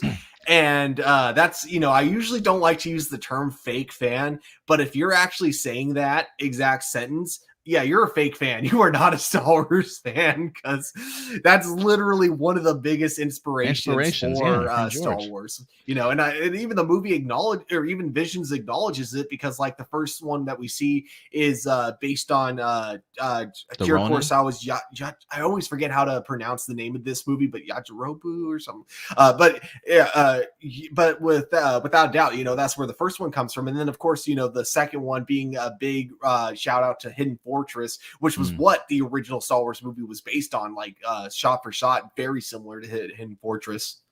Yeah, it's a lack of history understanding and knowing where Star Wars truly kind of comes from, for sure. So yeah, do your research, guys. Do your research. Yeah, do your research for sure. But all right, guys. With the Star Wars talk out of the way, we will go ahead and start transitioning over to our next couple of topics. We got 2 more Marvel topics and 1 more DC topic for you guys before we go ahead and get into your live viewer questions for the day. So let's go ahead and jump into this next article. Back when it comes to Marvel, guys, Agents of S.H.I.E.L.D. fans, listen, we got to talk, all right? A couple of weeks ago, maybe a couple months ago, Chloe Bennett, who starred in Agents of S.H.I.E.L.D. as Daisy, aka Quake, wind up leaving and departing the Powerpuff Girls television series. Now, Powerpuff Girls was going to be going back in front of cameras to go ahead and reshoot the pilot that failed originally. But Chloe Bennett said, I'm out, guys. I'm out. It really started hinting at suggestions as to why is Chloe Bennett leaving? Does she have something else on her plate that she's going to be doing? And there was a lot of speculation, Stuart, a lot of speculation online from Chloe Bennett fans saying to themselves, Marvel, here she comes. Chloe Bennett's leaving Powerpuff Girls so she can finally join that Secret Invasion Disney Plus Marvel series that we have. Well, listen, guys, I feel like this is the month of denial, to certainly say the least. We had Andrew Garfield last week or 2 weeks ago talking about he wasn't going to be in Spider-Man No Way Home, which could certainly still turn out to be true, guys. But Chloe Bennett this week is taking the rounds and saying, sorry, Agents of S.H.I.E.L.D. fans, I am not in Secret Invasion. Let's go ahead and break this down, Stuart, and see if we're even going to believe her, to be perfectly honest with you. Let's go ahead and break this down, right? I feel like at this point, actors can say anything, and we're just not going to believe anything anymore. Here we go. TVLine.com. It says Secret Invasions, Agents of S.H.I.E.L.D. veteran Chloe Bennett firmly denies involvement in a new Marvel series. It says Agents of S.H.I.E.L.D. alum Chloe Bennett has a message for those expecting her to play a role in Disney's upcoming Secret Invasion series. I am in no way attached or involved. I feel like this is the same exact thing almost that Andrew Garfield said. He said that she says, ever since Disney Plus announced that they were doing a series based off of the 2008 Marvel crossover storyline, and especially ever since Bennett abruptly parted ways with the CW's live action Powerpuff Girls pilot, there apparently has been rampant speculation that she was set to reprise her role as Agents of S.H.I.E.L.D. Quake Daisy Johnson. The Disney Plus series officially stars Samuel L. Jackson and Ben Mendelsohn reprising their MCU roles as Nick Fury and the shape-shifting Skrull named Talos. It does also say here you've got Game of Thrones alum Emilia Clarke's going to be in here. The Crown's Olivia Colman and Harry's Law Christopher McDonald and the OA's Kingsley Ben Adir are among the other rumored or confirmed casting. So it says in comic book lore, Nick Fury does tap Daisy Johnson to head up a Secret Warriors team that would defend against shape-shifting Skrull sleeper agents on Earth. But Bennett on Wednesday evening shared a multi-part Instagram story in which she set the record very straight. I am in no way attached or involved, even at all or a little bit, in the Secret Invasion Marvel thing. So, Stuart, not only does she say she's no way attached or involved, but she even throws in the even at all or a little bit. I honestly don't even know what that is what she says. So yeah, Stuart, it doesn't look like she's going to be in there. She says Bennett said that she thought the speculation would maybe blow over, but it has not. It's gotten to the point where every day I'm getting hundreds of messages about this and getting approached in person. Today it was in the tampon aisle at Target. So I figured I would clear the air. Listen, guys, calm down, fans. Calm down, fans. I know how excited S.H.I.E.L.D. and Marvel fans were by the prospect, Bennett added. To be clear, I love the enthusiasm, and all of your messages are from such a pure place. I just feel really bad that casting rumor isn't true, is what she winds up saying, ladies and gentlemen. You know, Stuart, this feels even more, I don't want to say more definitive than even Andrew Garfield. But I think maybe sometimes things have to be said when you're being approached. Not that I've ever been in the tampon aisle for myself. I've definitely have had to do some shopping for some past ex-girlfriends in the tampon aisle. But I'm sure that's awkward as hell to be approached by fans asking her countless times about this Secret Invasion stuff. And this is clearly her coming clean and denying the fact that she's going to be in Agents of S.H.I.E.L.D. So let me pass this over to you, Stuart. The month of denial continues. Do you believe Chloe Bennett? That she is she sounding convincing to you? You have a message for the fans that harass these celebrities. What are your thoughts, man? What are you feeling right now? I'll start with the message for the fans first. Leave the celebrities alone. Even if For they real. are involved, they're not going to be allowed to say it. So, if you do see a celebrity like in person like that, at Target, and you want to say hi to them or ask if they are okay with doing a selfie, okay, that's one thing. But don't be like asking them for information that they're not going to be allowed to tell you about regardless. So, that's what I have to say about that.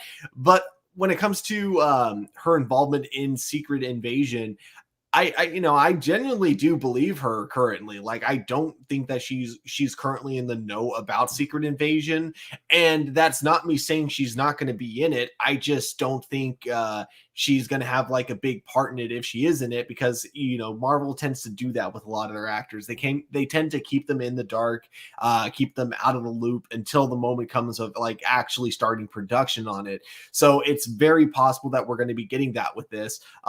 And a lot of people are probably thinking of the fact that she left Powerpuff Girls and the timing. Yes, the timing does sound way too perfect for it to not be, connected in some way. But I think what it came down to is she left it because the original pilot failed. And when you're an actor who constantly needs to find work, sometimes you can afford to wait to try it again and see if the second pilot will get picked up, and then you can like have a full-time job, working on a new series. Other actors can't afford that wait as much as others, though. So I think she left because the wait for finding out whether or not she was actually going to be getting a job was too much, and it was kind of like one of those things. Well, it didn't work out the first time, so what makes us think it's going to work out a second time? And I think that was like the main reason she ended up leaving after the pilot.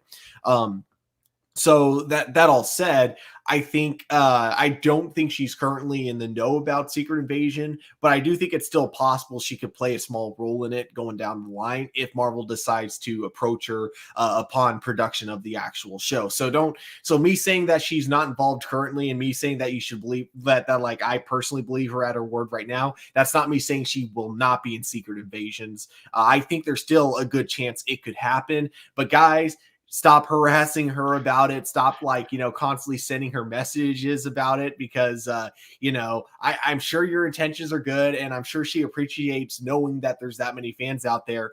But I feel like that can get extremely frustrating, especially if she is involved, because then it's that whole thing where it's like she can't tell you about it being involved, and you risk getting her in trouble in case she accidentally says the wrong thing to you. So yeah, just calm down, fans. If we get her in it, I'm sure like that's going to be great. If we don't, I'm sure it's still going to be a fun TV show regardless. And I mean, I don't know if this was confirmed yet, but I do remember hearing that we were supposedly getting Gemma from Agents of Shield in Secret Invasion. So you're still going to have that Agents of Shield connection if that turns out to be true. Yeah, I hadn't heard that one, but possibly. I mean, listen, we always got the Agent Coulson, who I think for sure is going to be in this movie also. Now, whether or not they tap the storylines from Agents of Shield and actually bring him back in this movie and finally reveal after all these years that Agent Coulson's been alive this entire time, definitely a possibility. Nathan Moore, shout out to Nathan Moore. He says they should have followed up with a second question. So why did you exit Powerpuff Girls? To that, I would just say, let her leave the tampon aisle first before you hit her with that question. You know what I'm saying? Like, unless you're like an actual reporter or something like that, maybe hit her up with the following question. But let her get out of the tampon aisle first before you start asking her these type of questions. Anyway, look, I will say this, Stuart, because I said this last time. I personally would love to see Chloe Bennett in Secret Invasion. Marvel has not had a problem giving the middle finger to Agents of Shield fans, saying, "Hey, I know how much you guys want them to be in here, but screw you guys." I mean, really, the only time I've seen that was certainly like Endgame, when they brought Jarvis in from the Agent Carter series. If that, but other than that, Marvel really does their best to not include Agents of Shield. So it would not surprise me if she's not in this, because Marvel has not done anything for Agents of Shield fans to make them feel secure, like we're going to represent you guys someday. So for me, I've always said, please keep your expectations very low in regards to this happening. Like, I'm very much under the impression I believe her. I don't believe that she's involved with this. Could she, like you mentioned, Stuart, could she eventually come on board? Yeah, maybe it's like a last minute thing, like, hey, we want you in the climax of this particular series. Can you come in for a couple of days so we can shoot your scenes, right? Like that, anything is certainly possible in regards to that. So no, I do believe her when she says that she's currently not involved with Secret Invasion. Again, Marvel has never given you fans a reason to be hopeful, and I wouldn't start being hopeful today. If anything, I mean, for me, I am keeping my fingers crossed, but I'm fully not expecting her to be in this particular movie, even though if Marvel finally wanted to, this is a perfect opportunity for them to certainly pull the trigger and start including Agents of Shield, because it just makes sense in the bigger picture of things, especially if you're trying to adapt a comic book that involved her in the first place. So if she pops up, I wouldn't like it would like I probably wouldn't surprise me. But I would just simply say, let's all lower our expectations. If it happens, it happens. Let's be happy if it does. But as of right now, Stuart, I'm very much under the impression that she's certainly not going to be in the movie. And again, just like you said to the fans, there's a time and a place for everything. If you see a celebrity, there's nothing wrong with being super polite, introducing yourself, trying to get a handshake. And move on. There's no reason to harass people constantly asking them questions that it's not like you're all of a sudden their best friend and they're going to start sharing secrets with you. Like, hey, I know you're not going to tell anybody else in the world, so let me give you this insight. It doesn't happen that way. So meet the people that you look up to, meet your celebrities, shake their hand, be polite, and go about your business just like everybody else certainly would like to. And so yeah, it's reasons like this, Stuart, why we just can't have good things from time to time, right? We run off Simon Bennett from Power Rangers social media. We got Andrew Garfield hiding from fans, not wanting to confirm or deny stuff these days because, like he said, he's F either way. Either people are going to get on him for lying to them face to face, or he's going to be in the movie and everybody's going to be happy. It's no, because then people are going to be mad that he spoiled it. They spoiled it, right? Exactly. So exactly, there's no win, no matter what you say. catch 22 here. So yeah, I am leaning towards the idea that she's not going to be in this movie. And this is coming from somebody that would love to see this finally happen, because I do think Marvel should include Agents of Shield. I truly do. Hey, you say it's all connected. This series has been around for years. Let's try and make this work.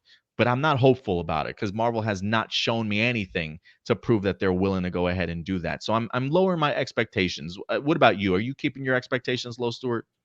Yeah, I'm definitely lowering my expectations on it, but I do have a little bit of hope, Yeah. regardless, that there could be some kind of cool connection that they do with the show, even if it's bringing on minor characters or doing like subtle like name drops or references. I do think it can, like, little things can go a long way. For Yeah. me personally, the way I kind of see Agents of Shield right now, it's kind of the way I see like all the other Marvel shows currently. I don't really see them being like part of the main MCU timeline anymore. I think ever since Loki, I've started seeing them as variants of the Fair. MCU timeline. Interesting. Okay. So, I do still consider them canon, but I Right. don't think like we're ever going to see like those storylines ever actually like be fleshed out any more than they already have. I think, like, unfortunately, these variants have been clipped by the TVA, and we're not going to see any more from them. I get you, man. I get you. But listen, guys, at the end of the day, we want to know your thoughts. You hear this. Chloe Bennett vehemently denies the idea that she's even going to be involved in Secret Invasion. She's like, I don't even know what that is, guys. Do you believe her? Do you think she will be popping up in this particular Secret Invasion series? Go ahead and let your thoughts be known in the live chat or the comment section box below, guys.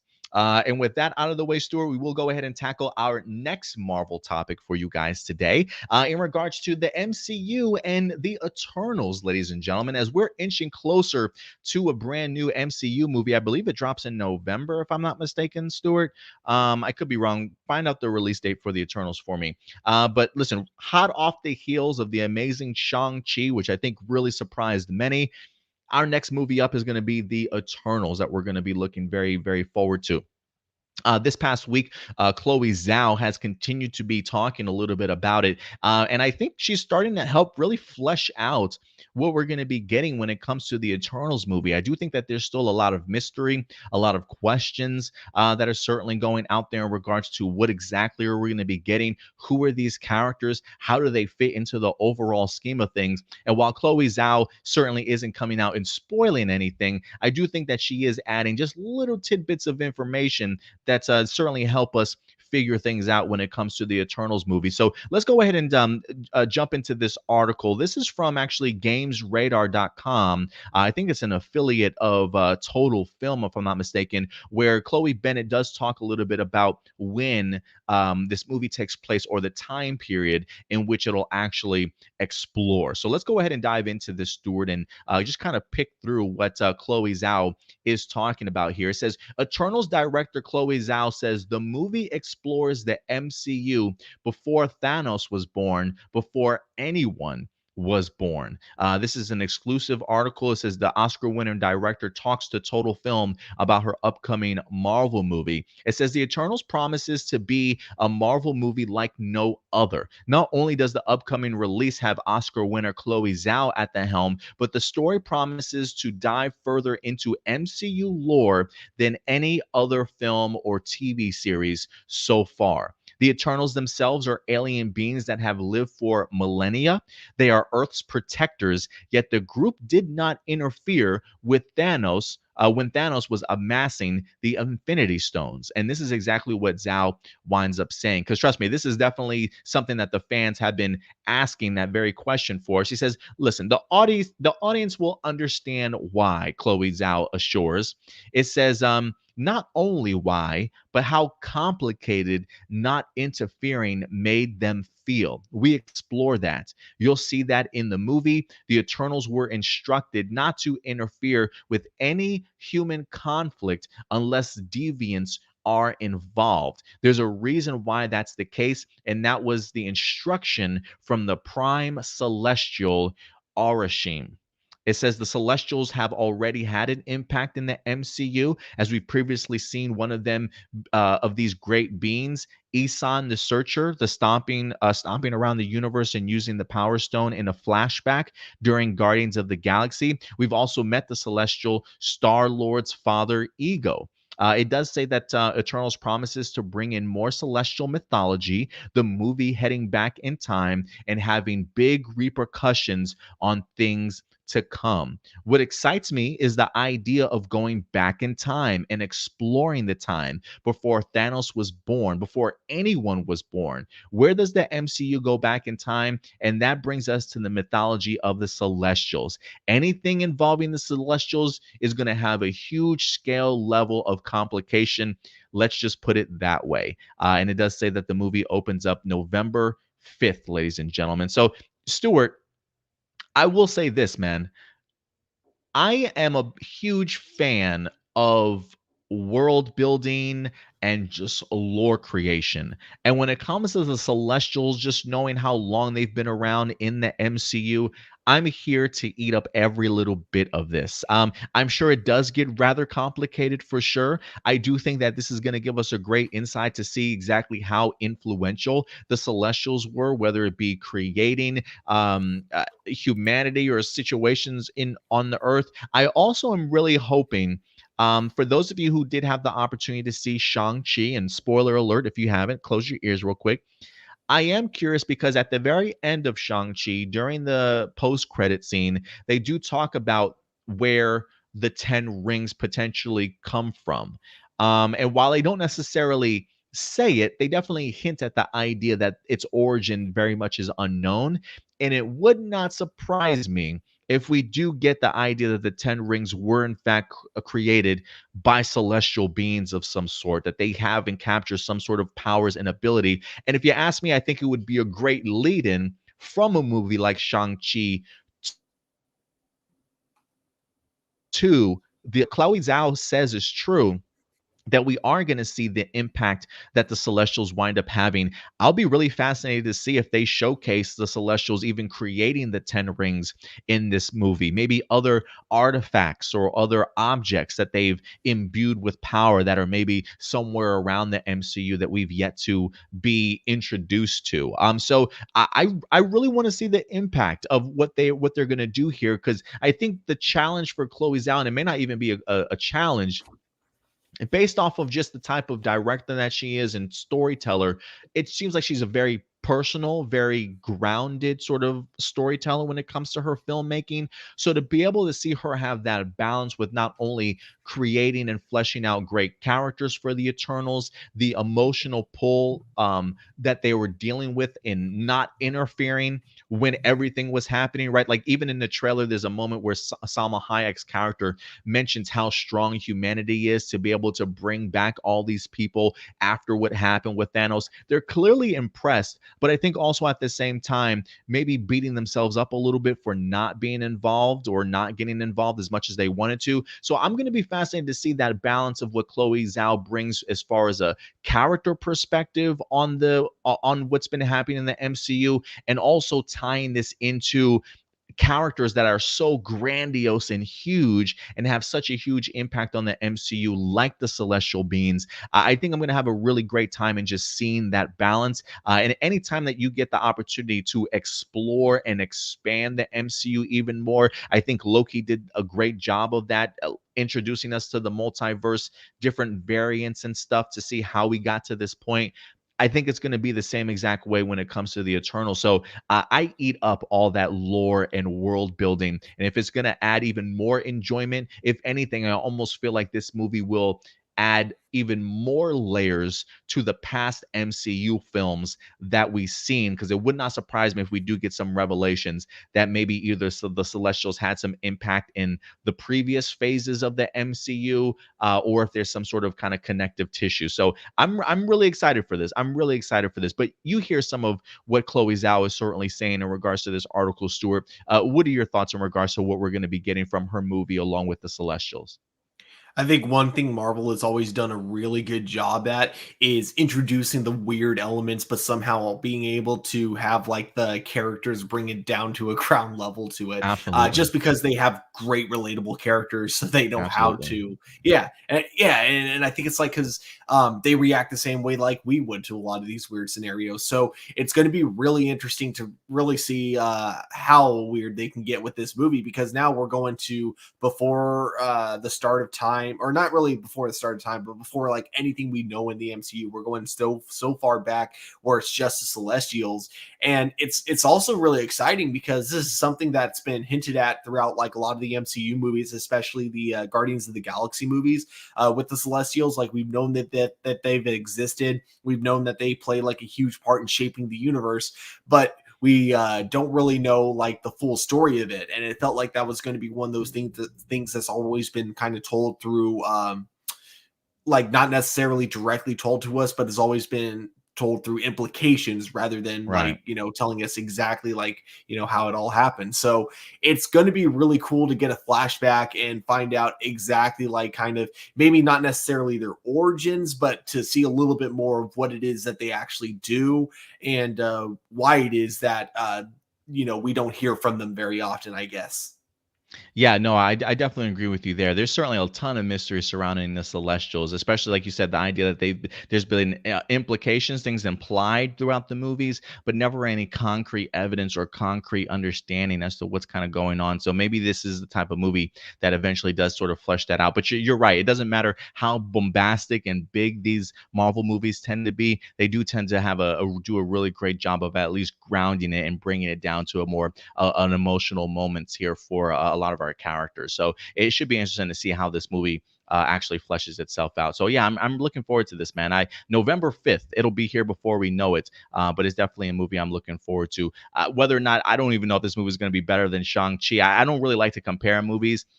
Shang-Chi just left a great taste in my mouth and really got me excited for just this phase in general. I know we had Black Widow that kind of kicked things off a little bit. It was really great nostalgia moment to go back and see Natasha and things like that. But Shang-Chi for me was sort of a great leaping off point for what the future is going to hold. And I do think that when it comes to the Eternals, it's going to do the same thing and just back up that movie as well.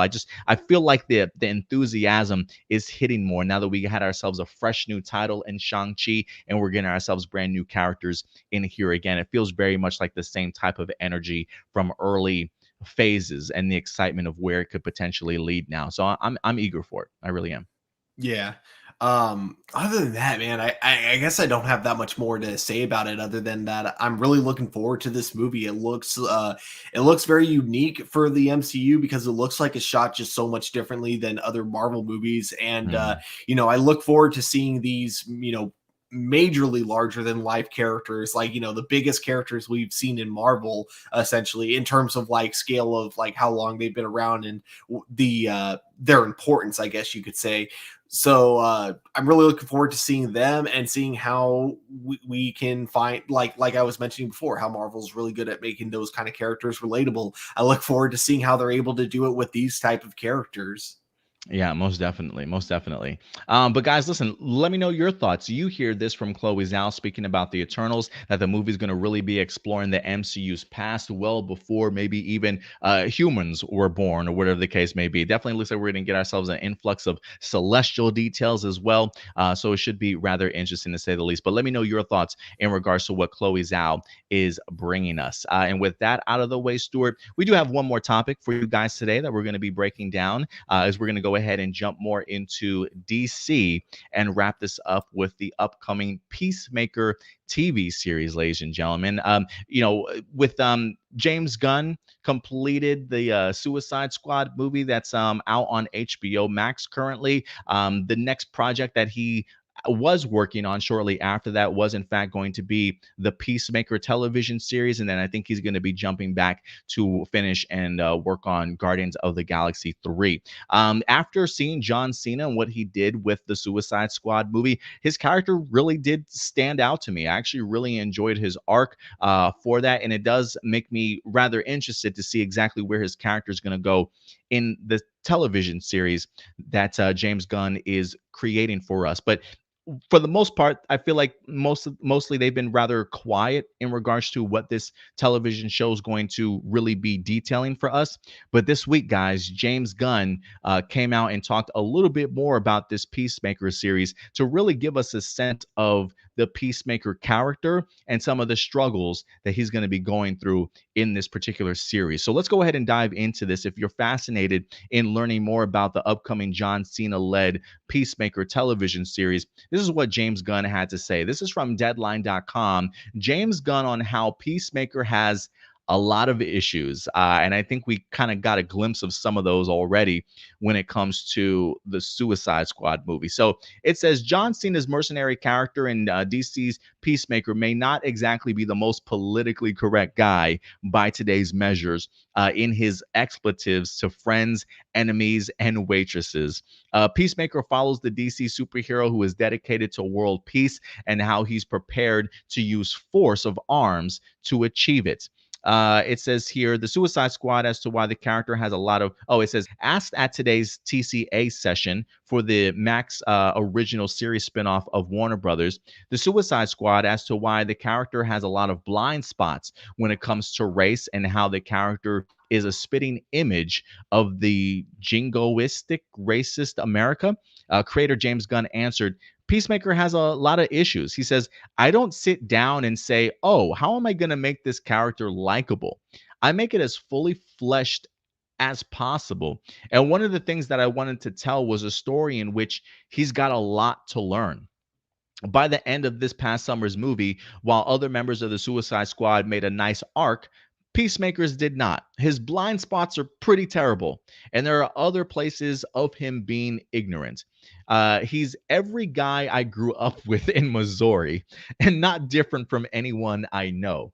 Everyone on TV is entirely good or entirely evil, although there are some great shows not like that. And it was fun to make a supervillain who has a lot of nuances. It does say one of the characters making the crossover from this past summer's film to the new original Max series this January is Jennifer Holland, Amelia Harcourt, who worked as an official under Viola Davis's Amanda Waller, who keeps the Suicide Squad in line for better or worse and sends them on their impossible, deadly missions.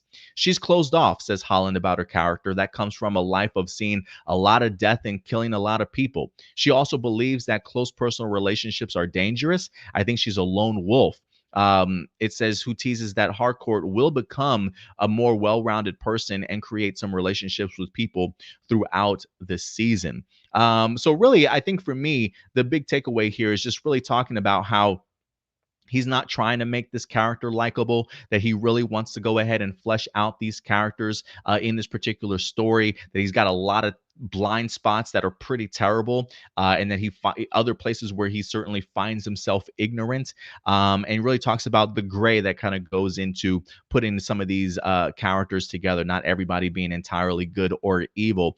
So what do you think about these, when especially when he compares this to every person in Missouri that he's ever had the opportunity to meet, clearly with some nuances and some issues. But I think this is could this turn out to be one of the greatest redemption stories of all time, Stuart? Do you think that's where we're leading into? Somebody that's blind but can now see, if you will, when it comes to Peacemaker? What do you think we're going to be getting here from this series when James Gunn talks about it like this? No, I think it's going to be he's blind at the very beginning, but by the end of it, he things are super blurry, but he needs extremely, extremely good glasses to be able to see out of them. I don't think he's going to turn into a everything I've seen from Suicide Squad, I don't think there's room for redemption for this guy. I do think he can kind of become a better person, but with that being said, I still think he's going to be a piece of shit at the end of the TV show as well. At least it's just hard for me to see a guy like that getting redeemed is all. But yeah, I think if anyone knows how to write a character like this, it's James Gunn.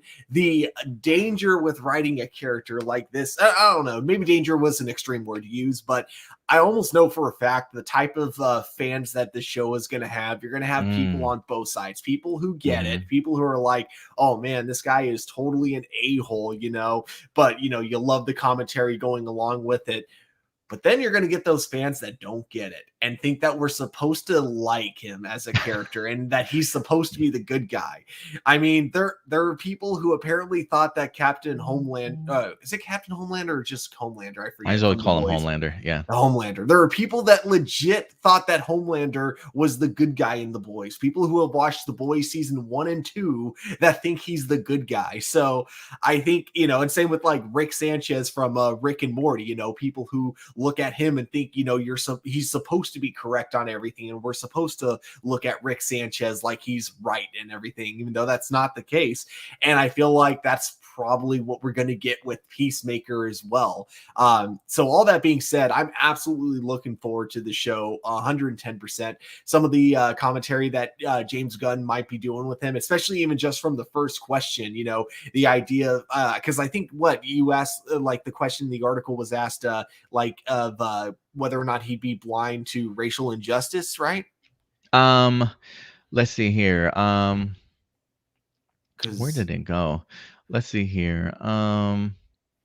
Yeah, it just says, oh yeah, it says a Suicide Squad. Oh, asked at today's TCA session, um, as to why the character has a lot of blind spots when it comes to race, and how a character is a spitting image of the jingoistic racist America. And that's where James Gunn answered that he's got a lot of issues. He's got a lot of issues. Yeah, and I look forward to seeing those like issues play out in the show. Like, because yeah, I do see him being the kind of person that doesn't necessarily deny a lot of the injustices in the world that that are caused by America, but definitely not seeing them as like the big issue, as we saw in the Suicide Squad movie. Not necessarily justifying what America did, America's involvement in the Starro project, but also trying to say, hey, but it was for the better good. So who am I to judge? And I think Idris Elba's character kind of put it perfectly with his character. He's a psychopath that loves to kill, and he uses his love for America to justify it to himself.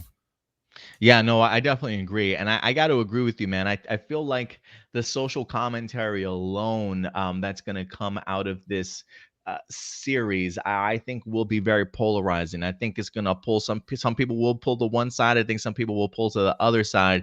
And I got to appreciate James Gunn for even having the balls to kind of tackle this type of content, because yeah, there are moments in the Suicide Squad movie where it can be rather cringy when it comes to the Peacemakers, when it comes to Peacemaker. And I think the idea of him having an entire series, I think there will be some people that will be interested to kind of see how he changes, how certain actions or certain things that he comes into might give him a different perspective, or at least have him view things a little bit differently. But there certainly will be another section of people that watch this and probably think his actions are completely understandable and they support the guy or something like that, and kind of miss the mark on what the message of the story is truly meant to be. But I got to give kudos to James Gunn for even trying to pull the trigger on this, because I don't think this is an easy topic. And I almost feel like sometimes there are cases where Peacemaker kind of represents America, and sometimes it's some people don't want to see the ugly side of America or the Hmm. mindset of some people.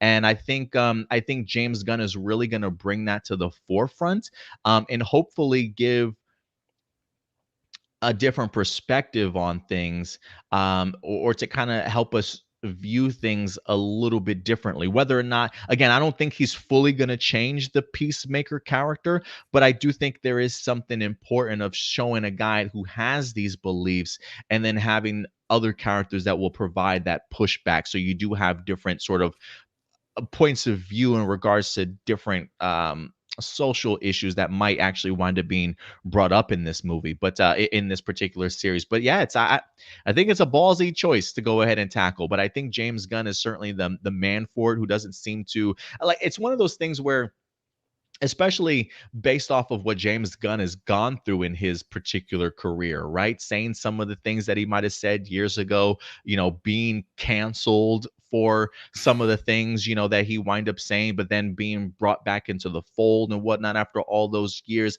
I think if there's anybody that understands that dynamic in the world that we live in, of how quick we are to judge or have these negative thoughts about other people and things like that, I think James Gunn is a perfect influence to go ahead and write something as balls to the walls as this.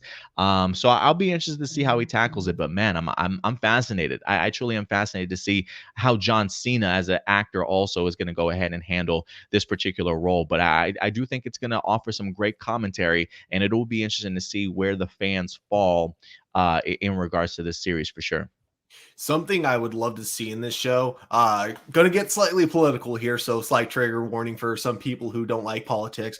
But to me, it kind of comes off like with America. Like every time we kind of make like a bunch of steps forward, we always take a bunch of steps Arsenal's back. And I back. think like a lot of those steps back come from generational scarring. So I Mm. really hope we get like kind of a origin to his childhood, like see what kind of childhood Oh, to trauma bring led him yes, to being like what he was, like were huge his impact. parents possibly like just super all out like rednecks or something like that. I would love to see just something to really like kind of show where it is that He got where his he belief yeah where system he from, sort of got to thing. where he is now. Yeah.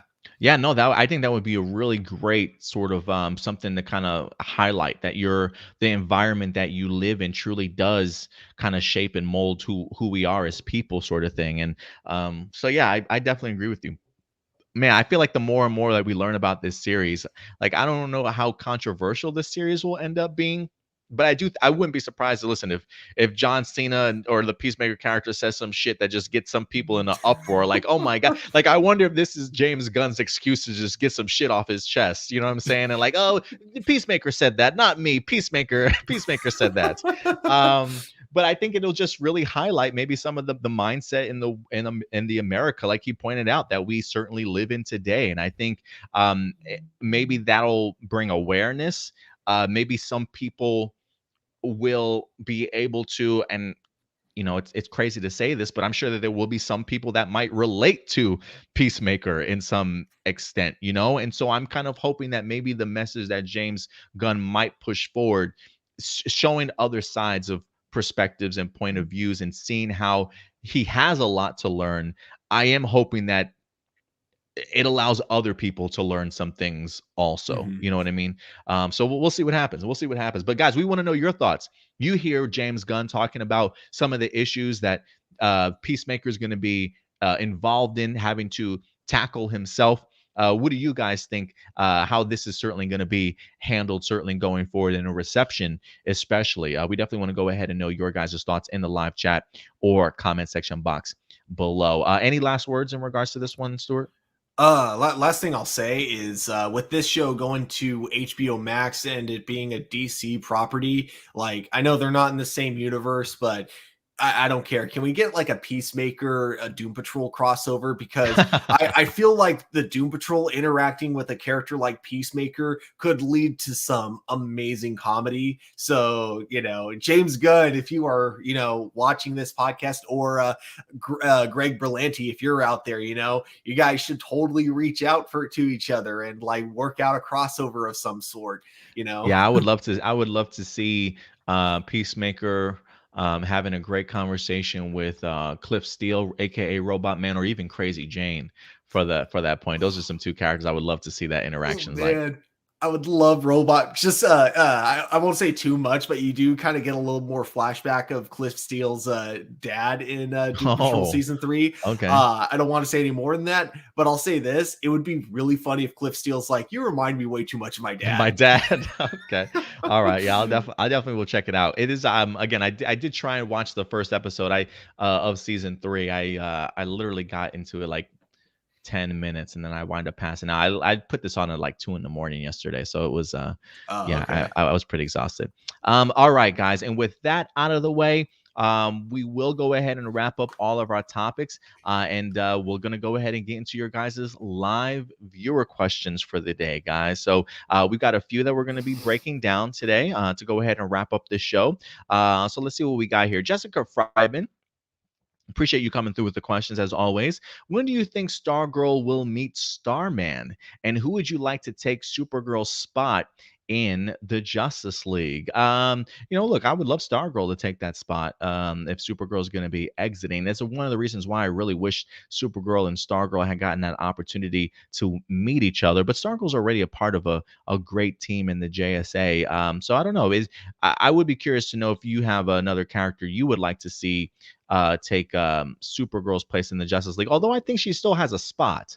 I'm kind of hoping that Melissa Benoist does come back from time to time when they actually do need the JLA to put on that spandex again. So I don't necessarily say give up her spot, maybe just open up another one. So right now, when it comes to Stargirl, I have not watched this season as of yet. I am waiting for it to drop all at once on HBO Max to go ahead and just binge it completely. But Stuart, let me ask you, when do you think Stargirl will meet Starman? I'm assuming they haven't done so yet in the series, huh? Not yet. They definitely are reminding you that that storyline is still He's going there. on. Yeah, Okay. because he has an appearance, I believe, in episode 1, but so far we haven't seen him since then. Okay. But yeah, I think it'll happen like at least by the last 2 or 3 episodes of the season. But I do think that his purpose for being there and his overall story isn't going to really play out until season 3. And I say that just because there's already kind of a lot going on with season 2 as it is. So I feel like if they try to like put the Starman storyline in the middle of that, it would just be way too distracting. Mhm. Unless they have a really good way of writing it all in, but I'm not sure. So yeah, personally, I don't think we're going to have them meet until the very end of season 2. Okay. All right. Very nice. Let's see here. We also got AJ. AJ's got a couple questions today. Did you guys see the new trailer for Cobra Kai season 4? What did you think, and what are you most looking forward to? Any reactions when Cobra Kai was first announced as the series based on the Karate Kid trilogy? Oh, I remember thinking it was going to be funny for an episode, but the joke was going to wear out soon. But then, after watching it, I'm like, oh, wait, no, this is actually a good series. Awesome. But yeah, for the season 4 trailer, I really enjoyed what I saw. I love that they're bringing back a certain character that I've been really wanting to see come back into this series.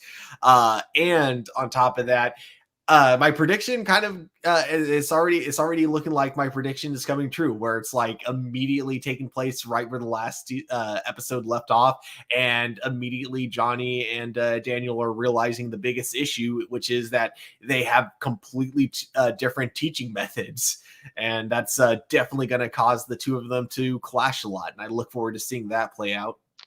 Yeah, so yeah, I have not watched the trailer as of yet. I'm surprised I didn't catch the trailer. I'll have to maybe look at it and post it up on our Facebook page. But yeah, as far as when it was first announced, I thought it was cool. I thought it was a little bit of a joke. I didn't really take it too seriously. Um, if anything, yeah. Hold on, sorry. My girlfriend's texting me in the middle of me going live right now. Like I'm busy at the moment. If anything, yeah, no, I was just super surprised. I was just I just thought it was just like a cool little project that they were going to be doing. I had no idea it was going to blow up to be as big as it did. Like I literally didn't get into Cobra Kai until it was actually on Netflix, until they announced that it was getting picked up by Netflix. So before then, I completely ignored it. But yeah, I fell in love with it immediately. Let's see here. If Toby and Andrew do show up for Spider-Man, would you like one of them to reference something from the individual Spidey films? And how would you feel if Tom Holland's Aunt May walks past them and they are stunned by her? If they meet, he's like, that's my aunt. And the others are like, oh my God, his aunt's fine as hell. That would be kind of crazy. No, I think that's a little bit too much. I'm not expecting it's you know, Stuart, I'm still very much leaning to the idea like if they do pop up in this movie, it's just going to be like a brief cameo. Like I don't expect them to be have a big integral part in this story at all. So if anything, maybe they do make a reference to their particular world or where they're from. So I wouldn't mind a reference here or there, but I'm not expecting them to be fully flushed out in regards to a huge part of the storyline. What do you think, though? I mean, I'm hoping they at the very least like make some reference to what they've been doing since we last saw them. But yeah, I'm not expecting any more than just that, like a couple of one-off lines maybe about like where they're at currently. But yeah, now that you mentioned the Aunt May thing, I actually do kind of want to see a scene with at least one of the actors. I think that would be hilarious. I just don't want them to drag that joke or anything like that. I would just want it to be very brief of, wait, that's May? That's our Aunt May or something. But Okay. yeah, I would just want it to be brief is all. Like, oh, is that your sister? Oh, that's my aunt. Oh God. Okay. Wait, that's May? Yeah, That's Aunt May. exactly. Like Okay. something like that. Yeah. Or maybe even like a Uncle Ben moment, you know? Like, it was your Uncle Ben. They're like, oh well, yeah, he's not here either. That kind of sucks. Like all three of their Uncle Bens didn't make it. Holy shit. Here we go. This is when with last question from AJ. When Michael Keaton and Ben Affleck's Batman returning for the Flash, do you feel like Robert Pattinson Batman isn't getting much buzz as of late? And do you think Matt Reeves Batman might surprise longtime fans? Um, I mean, I will say this. I don't necessarily think he's getting a lot of buzz right now just because there hasn't been too much of him out there. I mean, outside of the trailer that we wind up getting last year, Matt Reeves and them have been rather hush hush in regards to it. There's been no like big set photos that have been revealed, right? So I think there's a lot of recency bias that's out there currently. The fact that we are filming a Flash movie currently, that it is the talk of the town right now. We've been getting a ton of set photos and stuff, whereas the Matt Reeves Batman is purposefully very much very secretive in regards to what the future is certainly going to hold. So I don't think it's a lack of interest so much as it is it's just what's more recent and getting attention. But I can tell you right now, this question might be just rather mute once we come to the next DC fandom event, because we are going to be getting not only the Batman panel, but also a brand new trailer also. And I'm sure once that trailer drops, there will be more buzz around Robert Pattinson's Batman than Ben Affleck's or Michael Keaton's for at least for a short period of time until we get the next Flash set photos or some shit like that. But so yeah, I do think that some fans will be surprised. I think I don't know if we're quite ready for what Matt Reeves has in store for us, but we're definitely going to get another glimpse here at the DC fandom. What do you think, though? Yeah, personally, I don't think either one of them are overshadowing the other. I think they're both just kind of existing in their own realms, and people are excited for both individually. I think with Warner Brothers, I think they want to hype up the Batman slightly more than the Flash, and I think we're going to see that play out during DC Fandom. And I say that just from what I hear because I follow Comic Book Cast, and they have people that work with Warner Brothers, and one of the things that they're saying, is that reportedly Warner Brothers is extremely excited about Robert Pattinson's Batman, and they think he's going to be the next Christian Bale in terms of like Ooh. when people think of Batman, they're going to start thinking of Robert Pattinson going forward. So, yeah, I think they're really going to be hyping him up a lot, starting with DC Fandom of this year. Okay. When is that again? I actually forgot. I want to say like the 16th or something of October. Let me see. DC Fandom Ugh. 2021. Um, yeah, October 16th, Saturday, October 16th. Awesome. I am super So hyped mark, for this. yeah, mark your calendars for sure. Let's see here. Doomsday. Out of everyone in the cast for Super Mario, which two people stand out to you the most? For me, it was Chris Pratt and Jack Black. So yeah, I think we kind of highlighted that a little bit earlier. Here, let me pull up the list of names again. Out of everyone in the cast, yeah, I think for me, Jack Black and Anya Taylor Joy probably for me. And I think you said who'd you say? I said Jack Black and Charlie Day. Although, Okay. kind of looking back at it, you know what I'm kind of surprised they didn't do? I'm surprised Charlie Day isn't voicing Toad. Because I can totally hear Charlie's voice now going, "Guys, I think Princess Peach is in another castle." Yeah, I could totally see that too. But I'm actually, now that you bring up Toad, I do want to see what Keegan Michael Key can do with Toad's characters. Like I just keep thinking of like his Key and Peele skits and just trying to figure out like which voice of his is he going to use for Toad. It really makes me kind of curious. So yeah, there's so many I'm so fascinated in. But yeah, I think those are probably the two that I'm most excited for. How glad are you that the new Mario movie is being animated and not live action? Would you have liked to have seen them tackle live action, Stuart?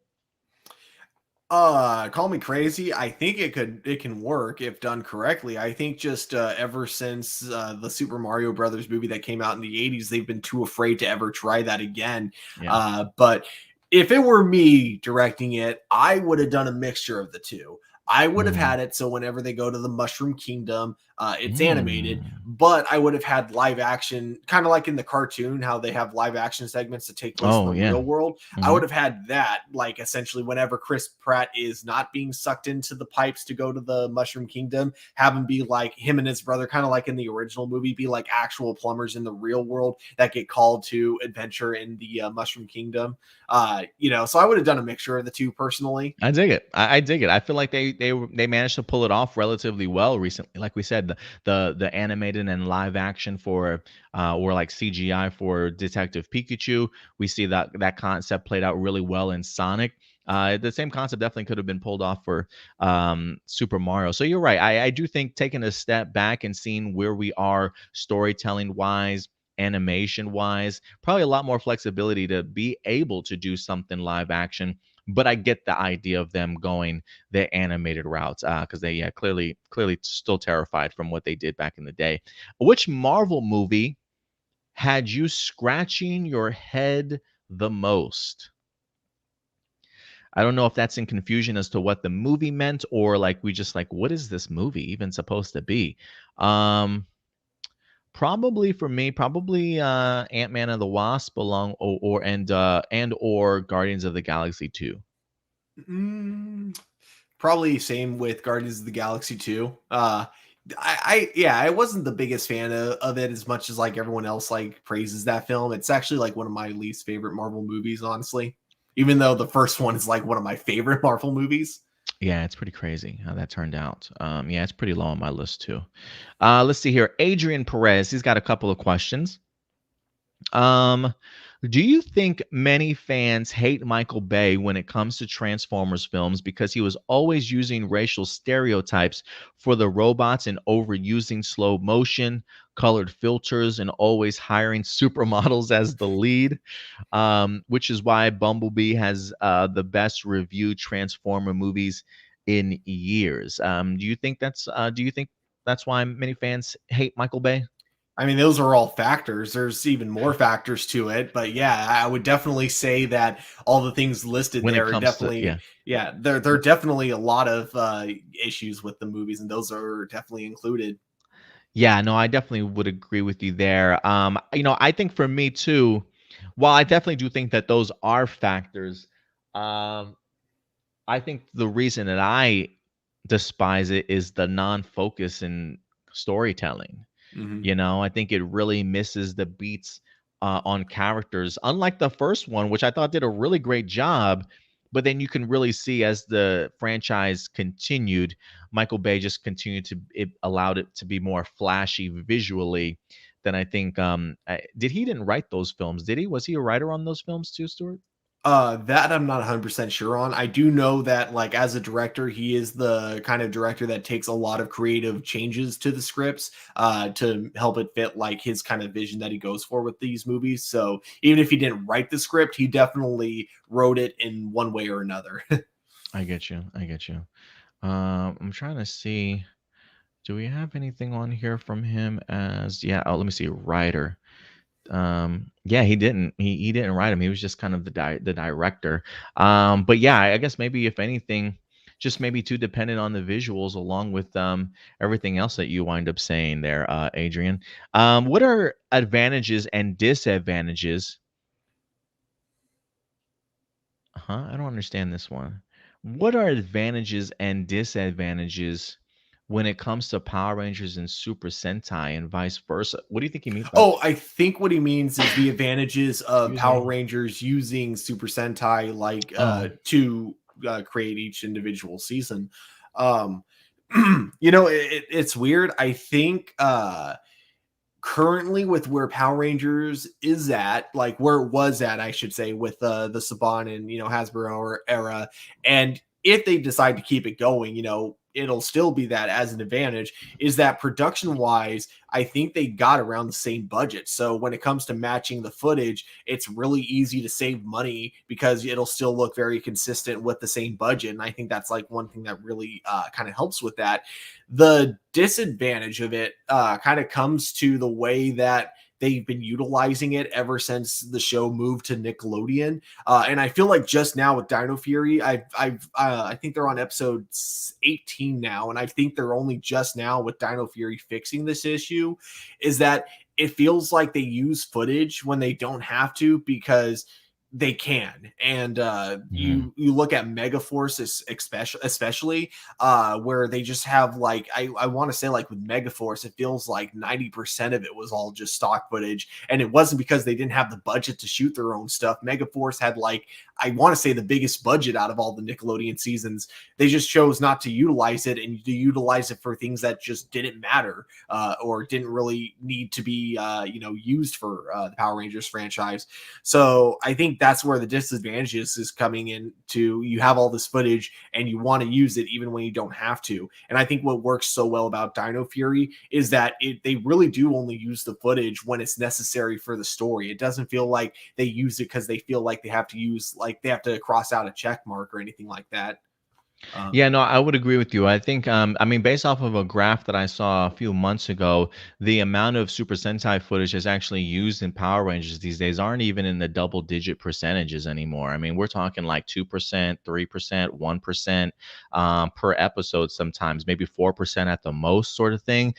So it's almost hearkening on the idea of just create original content at this point in time, you know? So the advantage is definitely if you're looking to make a show on cheap, the idea of adapting Super Sentai to a Power Rangers, perfect, absolutely perfect. If you're looking to make a series on cheap and have your content match up visually with the other one. The disadvantage, though, for me, one of the things that I've been pushing, aside from your point of view, I think you make a great point of view, is really just the idea of just creative handcuffs.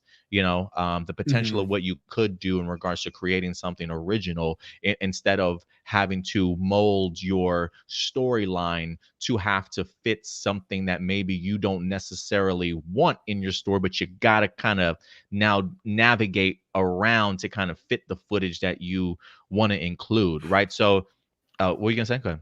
Oh yeah, no, you just reminded me of something I remember from kind of the Disney era of writing the series before they were doing, like, two seasons per Oh, per year. yeah, show.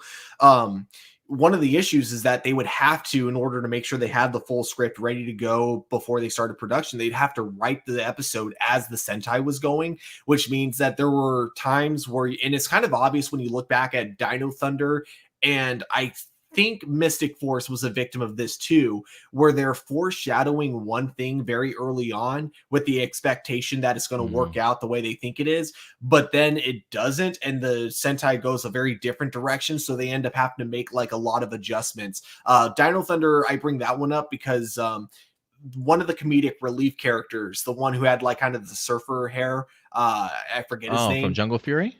No, from Dino Thunder. Oh, okay, okay. Yeah, the one that worked with the blonde girl, like as a reporter. They were setting him up to be a Power Ranger because I guess they thought there was supposed to be like another Ranger that came in later on. I think they thought Mm. that one of the red I think they thought that one of like the battleizer forms or something like that was going to end up being like a separate ranger on its own, so they were like setting him up to be that ranger. And then when the actual series like would continue, they realized that wasn't going to happen, so they ended up kind of rechanging his arc so it would just be that he would stay as a comedic relief character. Yeah, and I feel like even Simon Bennett mentioned the idea too of when they were literally watching Real Soldier as it was airing and writing the story at the same time while watching it. So yeah, it's definitely it's crazy that they still have to do that to the day. Like the fact that they just can't Mm-hmm. get this stuff handed to them. They literally have to watch the Super Sentai along with it and sort of mold their story to kind of fit. So yeah, for me, I think that's just one of the big disadvantages of it. And that's one of the reasons why I push for the concept of just give me something original, man. Just give me original content these days so you can tell the story that you fully want to. Don't necessarily have to feel hindered by what another series wind up doing, sort of thing. So I do think that that is a disadvantage to certainly say the least. What films and TV shows do you never want to get touched as an adaptation? Hmm. What film and TV shows never for me, I definitely don't want to see Back to the Future. I think Robert Zemeckis has talked about that highly. That as long as he's alive, they're never gonna do an adaptation or like a reboot or anything of Back to the Future. So for me, I'll probably stand by that. There are a couple Super Sentai things that I don't want to see adapted, like Tokuger. I'm trying to think, what are any other film or TV shows you never want to watch, never see touched or adapted? Like, oh man, it's so hard to say because like I feel like there's always a way to like bring in a really good story with a whole new visual. So I really it depends on how it's adapted. Because like Back to the Future, I don't really want to see a Back to the Future 4 ever. I really hope that trilogy stays down. But at the same time, if someone has like kind of a unique spin-off idea for it, or if someone has like a unique direction to take it into, I wouldn't be opposed to seeing it. Like the Back to the Future video game, for example, I thought was kind of the perfect Back to the Future Mm, 4 that I never would have wanted to see as a movie, but seeing it as a video game, I thought it was like absolutely amazing. Um, so yeah, it's hard to say. I guess there's certain properties that I don't mind seeing adapted. I just don't want them being adapted a certain way, if that I makes get you. sense. Yeah, no, I definitely get you there. I definitely get you. Um, all right, guys. I think other than that, I think that is all the questions that we certainly had this week. Oh, you know what? I'm sorry. We actually hold on. I got one more. Ooh, actually, I'll change. I'll make one slight adjustment to my answer. I'll say this: I don't want, even though I know it's probably going to happen before I can ever do anything about it. I don't want anyone rebooting Buffy the Vampire Slayer until the CW finally realizes that I'm the perfect man to reboot the show, and then they hire me because that's the show I want to I love reboot. it. I love it. I love it. I forgot we actually do have a couple questions from Marcelino Vasquez. This was from like the September 12th. I think did we miss the show that week? Or maybe Yeah, oh, because he sent it. No, that was you were at the last weekend. oh, it was. Oh, never mind. Let me see. Oh, I think he sent this in late after the show had wrapped. Yeah, after we had ended the show. So I was going to answer this question last week, but yeah, we didn't have the show. So I do want to go ahead and touch this. Other than John Wick 4, excuse me, other than John Wick 4, are you also excited for the John Wick projects like Ballerina, which will focus on the ballerina who made the cameo in John Wick 3, the Continental Limited series, which will focus on the younger Winston, and the potential John Wick crossover films with Atomic Blonde and Nobody? I haven't heard about the crossover films yet, but I have thought about an Atomic Blonde and John Wick crossover. I would absolutely love to see that. Charlize Theron did a great job in that movie. If you haven't checked it out, please do. I have heard of the Ballerina, but I think the one that I'm really looking forward to is probably the Continental. I'm really eager to kind of see just the younger Winston and really how he kind of came to power and things like that. So I think out of the out of the projects, Continental for me is probably my more anticipated one. How about you? Yeah, definitely the Continental. I didn't even know about the ballerina as a spinoff. That, but sounds intriguing though. I would definitely check it out as soon as it comes out. Uh, as for the crossover ideas, I don't. I'd be intrigued. I'd watch it. I don't know if it's something that I really want though, but if it happens, I'll see it. I do like both Atomic Blonde and Nobody. I thought they were both really entertaining films, but Mhm. I hope they don't feel like they need to make it. If they make it, I'll watch it, but I'm not necessarily in a hurry to see them. Let's see here. He also says, "What do you want to see out of the Wu Assassins movie? Since they're not gonna greenlit this series for a second season, have you watched the series at all, Wu Assassins, or heard of it?" Is that the one on Netflix? Yes.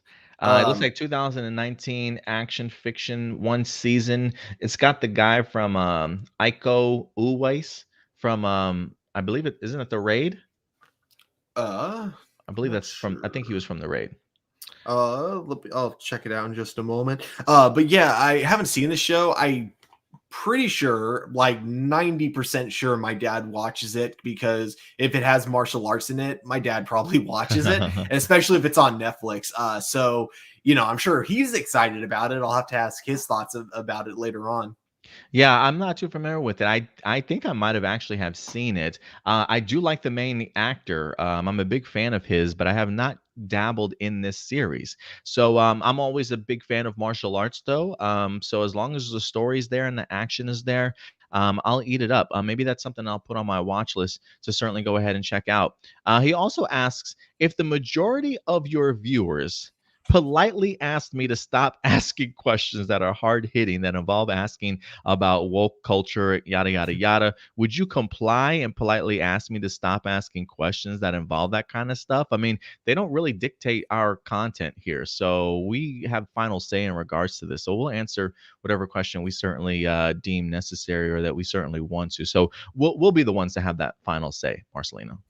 Yeah, pretty much. And again, I don't think we've ever had any like kind of questions that we've refused to like answer from our live viewer questions because most Yeah, of the people nobody's that ever submit complained. questions are decently respectful and everything.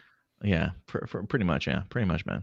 All right, guys. I think other than that, that will wrap up our live viewer questions for the day. So thank you very much, everybody, for certainly joining us as always. And always remember, if you have any questions that you want to go ahead and submit to us, you can certainly do so at any particular point in time. Just feel free to submit them over to aplusopinions@gmail.com. Again, aplusopinions@gmail.com. If you watch a movie or television show you want to have questions about or talk to us about. If you happen to read an article of news throughout the week that you find fascinating, that you want to bring to our attention and ask us about, feel free to go ahead and submit that over anytime during the week. And we'll always get to your live viewer questions at the end of the show. Again, aplusopinions@gmail.com, guys. But other than that, Stuart, I think that's going to wrap it up for us here today. So thank you very much for certainly coming through and joining me, man. If people want to reach out to you, though, on social media, where can they find you? You guys can follow me here. Oh, my bad. Here at TurboStew01 over on my Twitter page. And then, yeah, like I was mentioning to Adam earlier today during the podcast, that I am currently writing a short sitcom. So if you guys are interested in hopefully checking that out, definitely check out my YouTube channel, Turbo Studios. And, I'm hoping I can at the very latest start filming it like maybe January of next year. But I really am excited about this because it seems easy to film, so it feels like something I can actually do. It feels like a project I can actually commit to and not have to worry about any production issues. So we'll see how that all goes. I'll keep you guys posted. Yeah, definitely looking forward to it, man. And if you guys happen to miss some of the content that we created this past weekend, again, we did do coverage for the Fan Expo Dallas. There are a couple of Q&A panel highlight videos up on our page. They're usually about 10 minutes long or so. Some of these panels do tend to run about 30 to 40 minutes. So we just went ahead and made some highlight videos for some of the popular Q&A panels from this past weekend. So they're all available up on our YouTube page. We've got a panel from Zachary Levi, Cowboy. Stephen Amell is up there. Ray Fisher, Cyborg from Justice League, is there. We even have a Christopher Eccleston, who played the Doctor on Doctor Who, the very first season it came back from its reboot. There are plenty of content up on our page for you guys to certainly go ahead and check out. So definitely go ahead and do so. And I'm hoping hopefully with the pandemic subsiding a little bit, conventions maybe opening up a little bit more, maybe we'll be able to do some traveling here within the next year or so and see more conventions and continue to bring you guys more highlights and panels and things like that. Also, if you want the full panels though, definitely check us out at patreon.com/aplusopinions, as the full panels are certainly available there as well, ladies and gentlemen. But if you want to follow us on social media, you can do so right here up at the top. A Plus Opinions, very active over on Twitter, along with our main Facebook page where we get all of our articles that we discuss here for you guys. So certainly go ahead and follow us there as well, and very active over on Instagram also. But other than that, guys, I think that's going to wrap it up for us here. So thank you very much for joining us. We'll certainly see you next weekend live every Sunday at 11 a.m. Central Time. So we'll certainly see you guys next week. But until then, do us a big favor. Take care of yourselves, take care of each other, and keep it A+. We'll talk to you guys later. Bye. If you enjoy our content and want to be a part of helping our channel grow, become a patron supporter. We have affordable tiers to choose from that offer a variety of exclusive and early access content, from audio files for all of our shows for you to enjoy on the road, access to our Discord community, and plenty of reactions, reviews, character breakdowns, and more. Check us out at patreon.com/aplusopinions. And as always, remember, like, subscribe, and hit that bell notification so anytime we drop a brand new video, you will be notified.